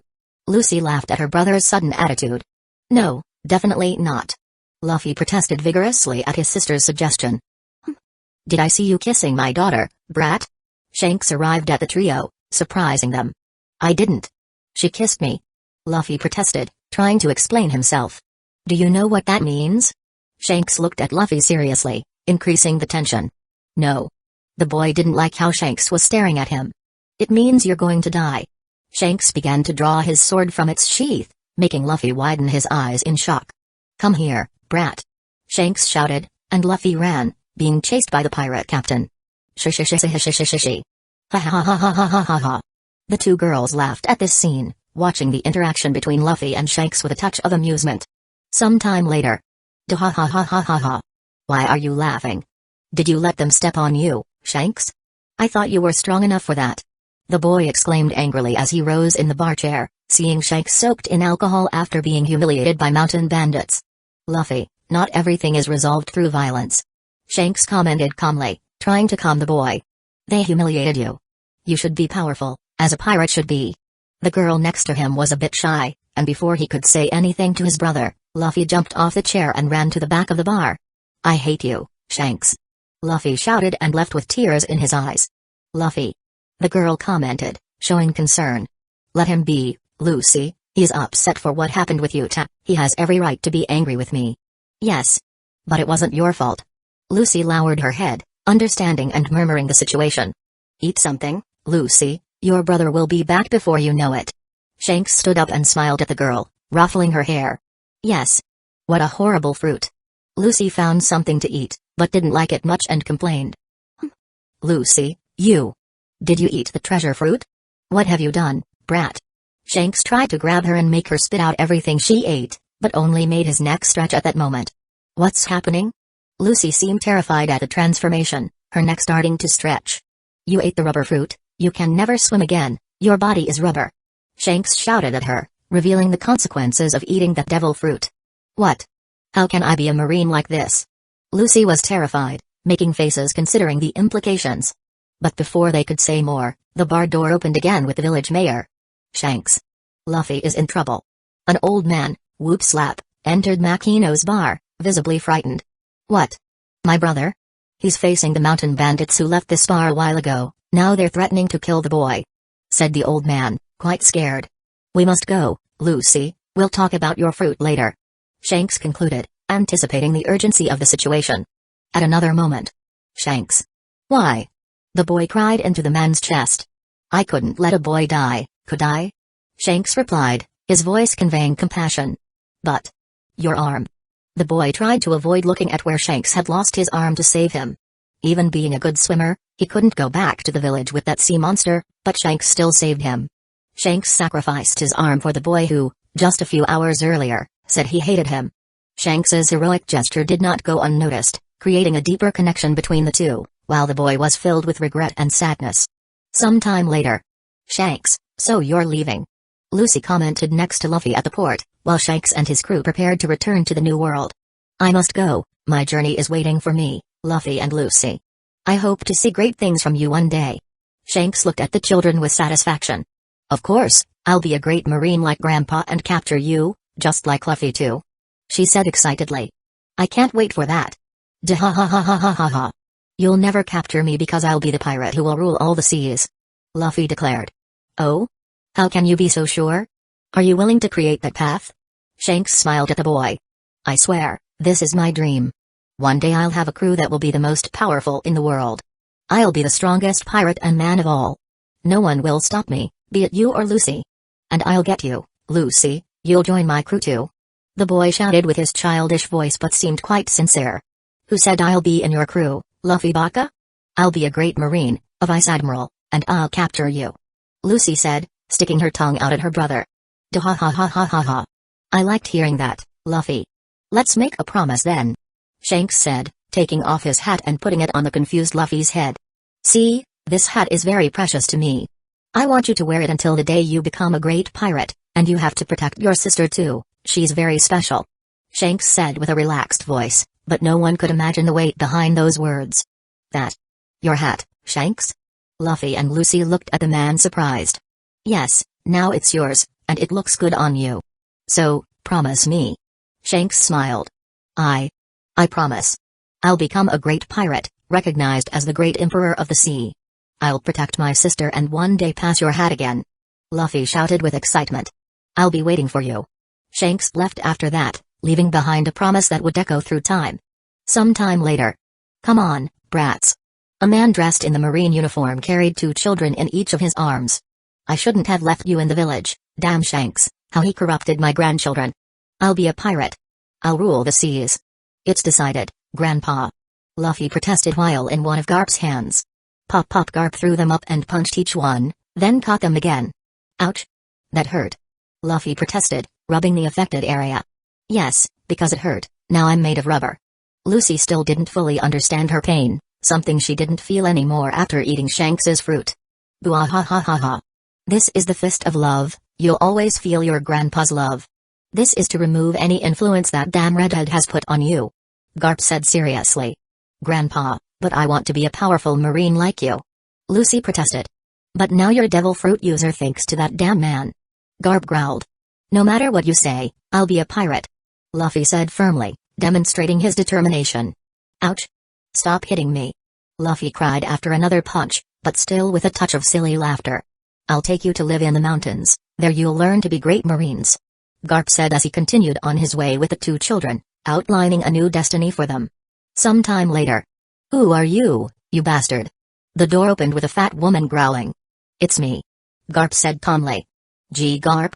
You're back? Are you taking that brat with you? He's a demon. Didn't protested. I didn't come to bring 2 more for you to take care of. Garp scratched his nose after dropping Luffy and Lucy on the ground. What? Who are these brats? Didn't demanded. My biological grandchildren. What? Hey. Lucy raised her hand excitedly. Luffy remained quiet. Lucy felt spit on her after trying to catch a butterfly while Garp demanded things from a submissive didn't enter group in a corner. Who did that? Lucy looked in the direction of where the spit came from and saw a boy on top of a rock. It was Ace. TSK. The boy clicked his tongue. You spat on my sister, you damn brat. Luffy saw this and ran to hit the boy. I see you've already met. This is Ace, Luffy and Lucy, and your siblings from now on. Garp crossed his arms. Luffy was already defeated on the ground since he couldn't beat a boy 3 years older than him. Brother? What? The three expressed their surprise, thus beginning a new dynamic between the newly discovered siblings. Another moment. Run. They're going to catch us. Luffy shouted excitedly. Brother, this is wrong. Lucy protested as she ran. Let's keep going. Ace spoke as they ran. Ha ha ha ha. This is so much fun. Sabo laughed. The four left after escaping a restaurant without paying. Come back here, you brats. The owner chased after them. The group of four used to enter the city to steal things and eat without paying in the kingdom of Goa. They did this every day. Some time later. What's that in your hand, Luffy? Ace asked, noticing something shiny he was holding. Oh, it's just a necklace I took from that store over there. Luffy replied, smiling as he displayed the stolen necklace. This place is getting boring. Let's go to that beach. There must be something interesting there. Sabo suggested, pointing to the horizon. Good idea. Who knows what we might find there? Lucy agreed, her excitement always present. The four ran away again, leaving behind the chaos they caused in the city. On the beach, they found a small abandoned boat. This is perfect. Let's take it and explore the sea. Luffy proposed, looking at the boat with shining eyes. What? That's stealing. Lucy protested, even though her expression indicated she was already considering the idea. So what? It's going to be so much fun. Ace laughed, getting into the spirit of adventure. Grab what you need. We're going to sail the sea. Sabo encouraged, taking some things from the boat. The four boarded the boat, laughing and planning their next escapade, leaving behind the tumultuous city and heading towards the dump. Lucy fell into the sea, and Luffy quickly grabbed her. In another moment. With this, we will officially be brothers from this moment on. Yes. Ha ha ha. Cool. Let's drink. Shishi, I have more brothers now. The four toasted the cheap flute, enjoying the moment together. In a moment of euphoria and shared dreams, I will be the emperor of all seas. Luffy shouted, his voice filled with determination, echoing through the beach. I will be a powerful marine and capture you, Luffy. Lucy exclaimed, looking at the horizon with eyes full of determination and pride. I want to make my own name in the world. Ace proclaimed, raising his fist towards the sky, challenging destiny. Freedom on the sea and fighting against oppression. That's what I want. Sabo declared, his gaze fixed on the ocean, as if he could see a future free and full of adventures. The four voices merged, creating a chorus of dreams that resonated beyond the beach, uniting these adopted siblings in their shared aspirations. In another time. They're going to burn the dump. We must stop it. It's madness. Yes. We must bring justice. Let's stop them. The four, now united as siblings, decided to act against the injustice of the Goa nobles and protect what they believed was right. Some more time later. Ace was crying in a corner.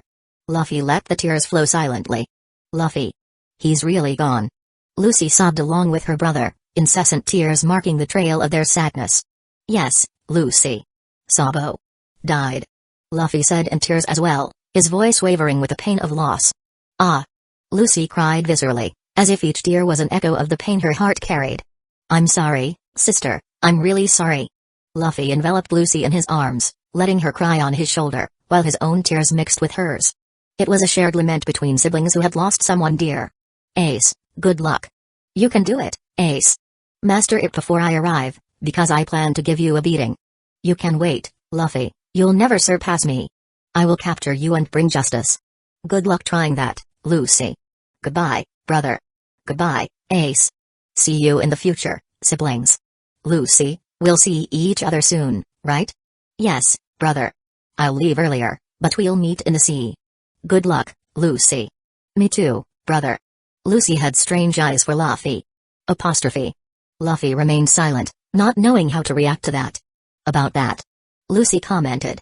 Let's keep that just between us, Lucy, we'll talk about it in the future, for now, follow your dreams. Luffy commented. Yes, brother, and you follow yours, I want to see you soon," she said excitedly. "Goodbye, everyone. Good luck, Luffy. Don't embarrass the village. Good luck. Follow your dreams, kid. We have faith in you. Goodbye, all. Soon you'll be seeing my picture in the newspaper." Chapter 91, Monkey D. Lucy. Lucy launched her attack with surprising agility, her arms extending through the sky like rubbery serpents in a fluid display of mastery over her devil fruit. Elastic patterns formed as she prepared for the characteristic move of the Gamu Gamu family. "Gamu Gamu no." She began to pronounce, her arms twisting like serpents seeking their prey. Tension in the air increased as she geared up for the final blow. Luffy's expression was filled with joy and excitement as he witnessed his sister's unique ability. Her entry into this world brought a variety of changes, including the discovery that he now had a sister who also possessed a devil fruit, gifted by Shanks. Once both arms were stretched backward, Lucy lunged forward in the air, Garp stepping back to give his granddaughter space to attack. "Bazooka!" she shouted, and her arms flew toward Luffy, who allowed himself to be enveloped by his sister's elastic embrace. Boom! The two hands exploded on Luffy's chest, causing him to recoil a few inches in the air, but nothing more. "Hey, Lucy. You got strong." "Ha ha ha ha." Luffy laughed, his voice echoing through the skies as a testament to the unique connection between the Gamu Gamu siblings. "Shishi, did you see?" "Hot." Lucy shouted, her hands burning after connecting with Luffy's skin. "You little brat, don't you see he's made of flames? You have to be careful." Garp growled at his foolish granddaughter. Hot, hot, hot." Lucy comically screamed in the sky, waving her hands in an exaggerated effort to cool off the heat. "Lucy, you idiot," Luffy commented, watching his sister with a mix of amusement and concern, while noticing something peculiar. "Lucy, did you learn to use moonwalk?" Luffy asked, and Lucy stopped moving her hands at that moment to look at her brother before answering. "Grandpa goes really hard, throwing me on various islands for training," she said, but was interrupted by Garp's grumbling. "It's for you to become a powerful marine, my granddaughter. I should have thrown Luffy into the jungle too, maybe he wouldn't have become a pirate if I had been tougher." Garp roared, and Luffy rolled his eyes at the familiar comment. "But anyway, about moonwalk, I'm learning to use it, but I haven't mastered it yet," Lucy said, scratching her head with an awkward smile. "I see, but then, why are you up here?" Luffy casually asked. "Well..." Lucy finally realized she was suspended in the air above the vast ocean, her eyes widening in surprise. "Ah!" Lucy began to scream when she realized she was falling. Both Luffy and Garp slapped their own faces, almost in synchrony. "Let me get her," Luffy spoke, reverting his transformation to have only wings, and quickly flew to rescue Lucy. "Phew. I thought I was going to die today." "Thanks, brother." Luffy brought her back, holding her by the waist to ensure her safety. Luffy turned his gaze from his sister and addressed Garp, who was a few meters away. "Grandpa, I have a hostage now," he said cheerfully. Both Garp and Lucy widened their eyes. "A hostage?" Garp was stunned. "This hostage, by any chance, is me?" Lucy asked, still stunned. "Of course, I have my sister in my arms, an officer of the Marines." Luffy laughed, displaying a mischievous smile. "Grandpa, help. Luffy kidnapped me. He's going to kill me. Help." Lucy started shouting in desperation, making dramatic faces. "You darn brat, let go of your sister," Garp shouted, perplexed and annoyed by his grandson's prank. "Ha ha ha ha ha ha ha. I had memories, but living with his family is so much fun," Luffy thought, enjoying the madness around him. "Okay, I'll let her go, but let me talk to her first," Luffy spoke as he approached Lucy's ears. "Whisper." "Are you sure, brother?" Lucy asked, looking at Luffy with curiosity. "Whisper, but Grandpa won't like it. She's going to give me those love punches." "Whisper, what are you kids talking about there?" Garp growled, impatient. "I guess so, brother." "All right, Lucy. Stay safe," Luffy announced, and in a theatrical gesture, comically leaned her body as if about to perform a special move. Then, with a playful smile, he tossed Lucy in the direction of the Black Pearl, creating a scene of lightness and fun amid the intense battle in the sky and sea. "Ah!" Lucy screamed as she realized she was rapidly heading towards the ship and remembered that Luffy considered her a hostage. Lucy's expression quickly transformed from initial joy at seeing her brother after months to a mix of shock and fear.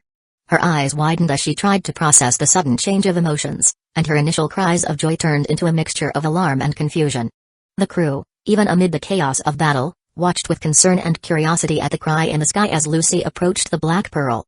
Meanwhile, Garp observed the situation with a mix of shock and irritation, unable to fully comprehend his grandson's carefree mentality in the midst of such a serious confrontation.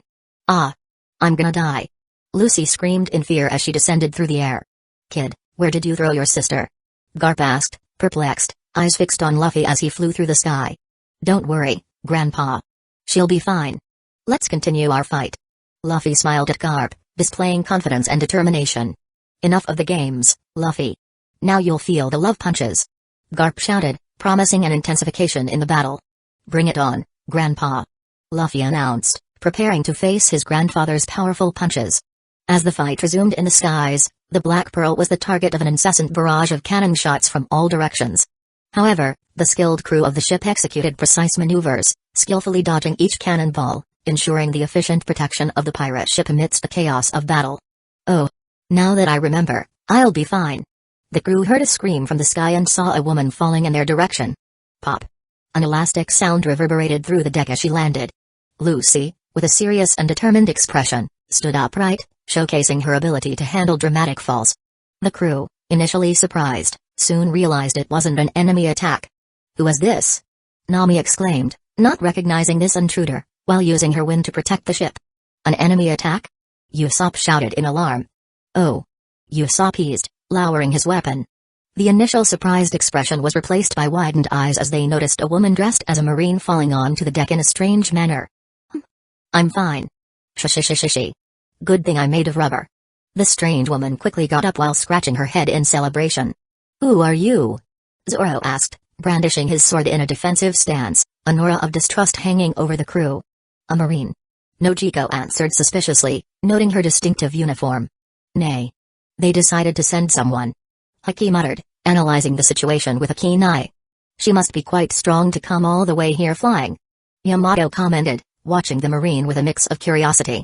Seeing the people around her with suspicion, Lucy displayed a smile and spoke for the first time. "Hey, are you pirates from Luffy's crew?" the marine exclaimed, interrupting the group's murmurs with an enthusiastic greeting. "Marine-sama, do you know Luffy-sama?" Shirahoshi inquired with a mix of surprise and curiosity in her shy voice. "Of course. He's my brother." Shh. The girl laughed happily, revealing an unexpected connection. "What?" The Straw Hat's expressions ranged from surprise to disbelief at the surprising revelation. "You're our captain's sister?" Reiju exclaimed, showing a mix of surprise and disbelief.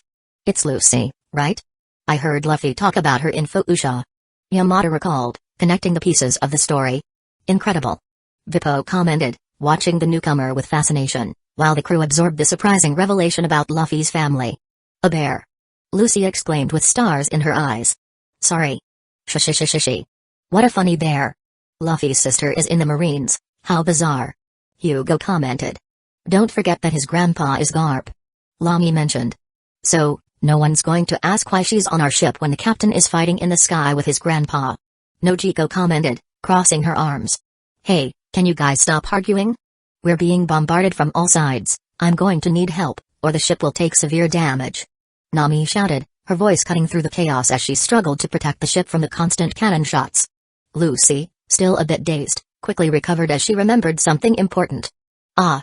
Luffy told me to warn you guys about something. He said to activate the ship's nitro, whatever that is, and said to launch it. He'll be back once the ship is in the air." "What does he mean by that?" "I got it, leave it to me," Usopp responded quickly, running into the interior of the ship. Luffy had shared a lot of knowledge about the vessel with him and a few other members who had ship-related skills. Luffy had implemented the same system that the Thousand Sunny had with Cola, but here, it was activated by combustion, with a battery that could be charged by his flames. Meanwhile, in the sky, Luffy wasn't having an easy time, he was taking a beating from his grandfather. "Darn it, these so-called love punches hurt a lot. Even turning back into my mythical zone form, I still feel like I'm completely vulnerable." "What expression is that, Luffy? Not enjoying your love punches?" Garp asked, scratching his nose provocatively. "Grandpa, it was good fighting with you. I hope to see you in better shape next time we meet," Luffy said suddenly, making Garp raise an eyebrow in surprise. "What do you mean, brat?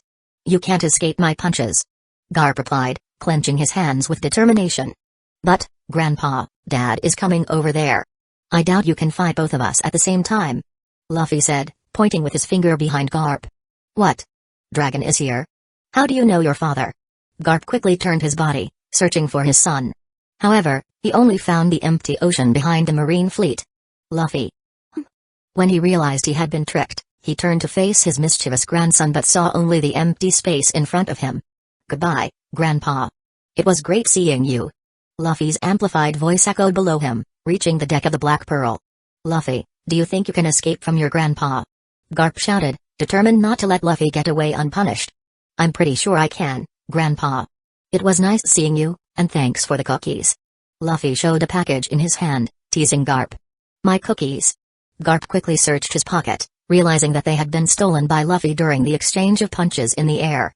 During the heated exchange of blows between Luffy and Garp, the pirate captain showcased his skills not only in combat but also in his antics.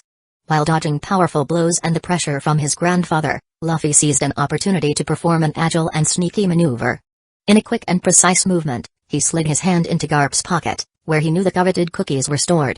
With the skill worthy of a true cookie thief, Luffy extracted the package and triumphantly displayed it before the surprised Vice Admiral. Garp, in turn, had no time to react to his grandson's stealthy ability. The cookie package changed hands in the blink of an eye as Luffy continued his descent to the Black Pearl, taunting his grandfather with the successful heist. Darn it, no one messes with my cookies. Garp growled, heading towards Luffy as he descended towards the ship. While the showdown between Luffy and Garp reached its climax in the skies, behind the scenes, a mysterious energy began to concentrate behind the Black Pearl. It was as if the atmosphere itself was being charged by something eminent and powerful, a harbinger of what was about to happen. Suddenly, in a surprising move, Luffy, demonstrating extraordinary agility, grabbed onto the ship's mast. With formidable force emanating from behind the ship, it exploded and lifted the Black Pearl into the skies, leaving Garp astonished as he watched the ship gain altitude rapidly. The vessel hovered above the marine fleet, traversing the skies with a gravity-defying skill, while the perplexed gaze of the Vice Admiral followed every move. Garp headed to his ship, accompanied by his loyal crew who watched their Vice Admiral with both respect and uncertainty in the face of recent events. Vice Admiral Garp. Should we pursue them immediately? A trusted officer of Garp inquired, showing concern and urgency. No, let's first head to Goa. I want to see the mess my grandson created in the kingdom. Garp replied, scratching his nose with a thoughtful expression. But, Sir Garp. They took Lucy. Your granddaughter is being used as a hostage. They took off with her on the ship. Another Marine warned, highlighting the critical situation. It's true. Garp widened his eyes, momentarily forgetting about his granddaughter. However, he quickly regained composure and looked seriously at his subordinates. TSK. He crossed his arms, adopting a comical expression that left everyone confused. Leave her for now. She'll be fine. Besides, she needs to spend time with her brother. It's been months since they've seen each other, my grandkids. Boo-ha-ha-ha-ha-ha. Garp began to laugh, displaying a mix of emotions that left his crew perplexed in the face of the complexity of family bonds. Vice Admiral Garp, what about Fleet Admiral Sengoku's orders? Someone asked cautiously, expressing concern about the decisions to be made. Leave that to me. I'll inform them that my grandson escaped and took a hostage. I might even suggest increasing the reward for Luffy for stealing my cookies. Boo-ha-ha-ha-ha-ha-ha. Garp laughed, his tone full of confidence and a pinch of peculiar humor, leaving everyone aboard somewhat perplexed. With little choice, they followed the ship towards Goa, anticipating the developments of the adventure involving the intrepid grandson of the legendary Vice Admiral. Chapter 92, Celebration. As the sun set on the horizon, painting the sky with shades of orange,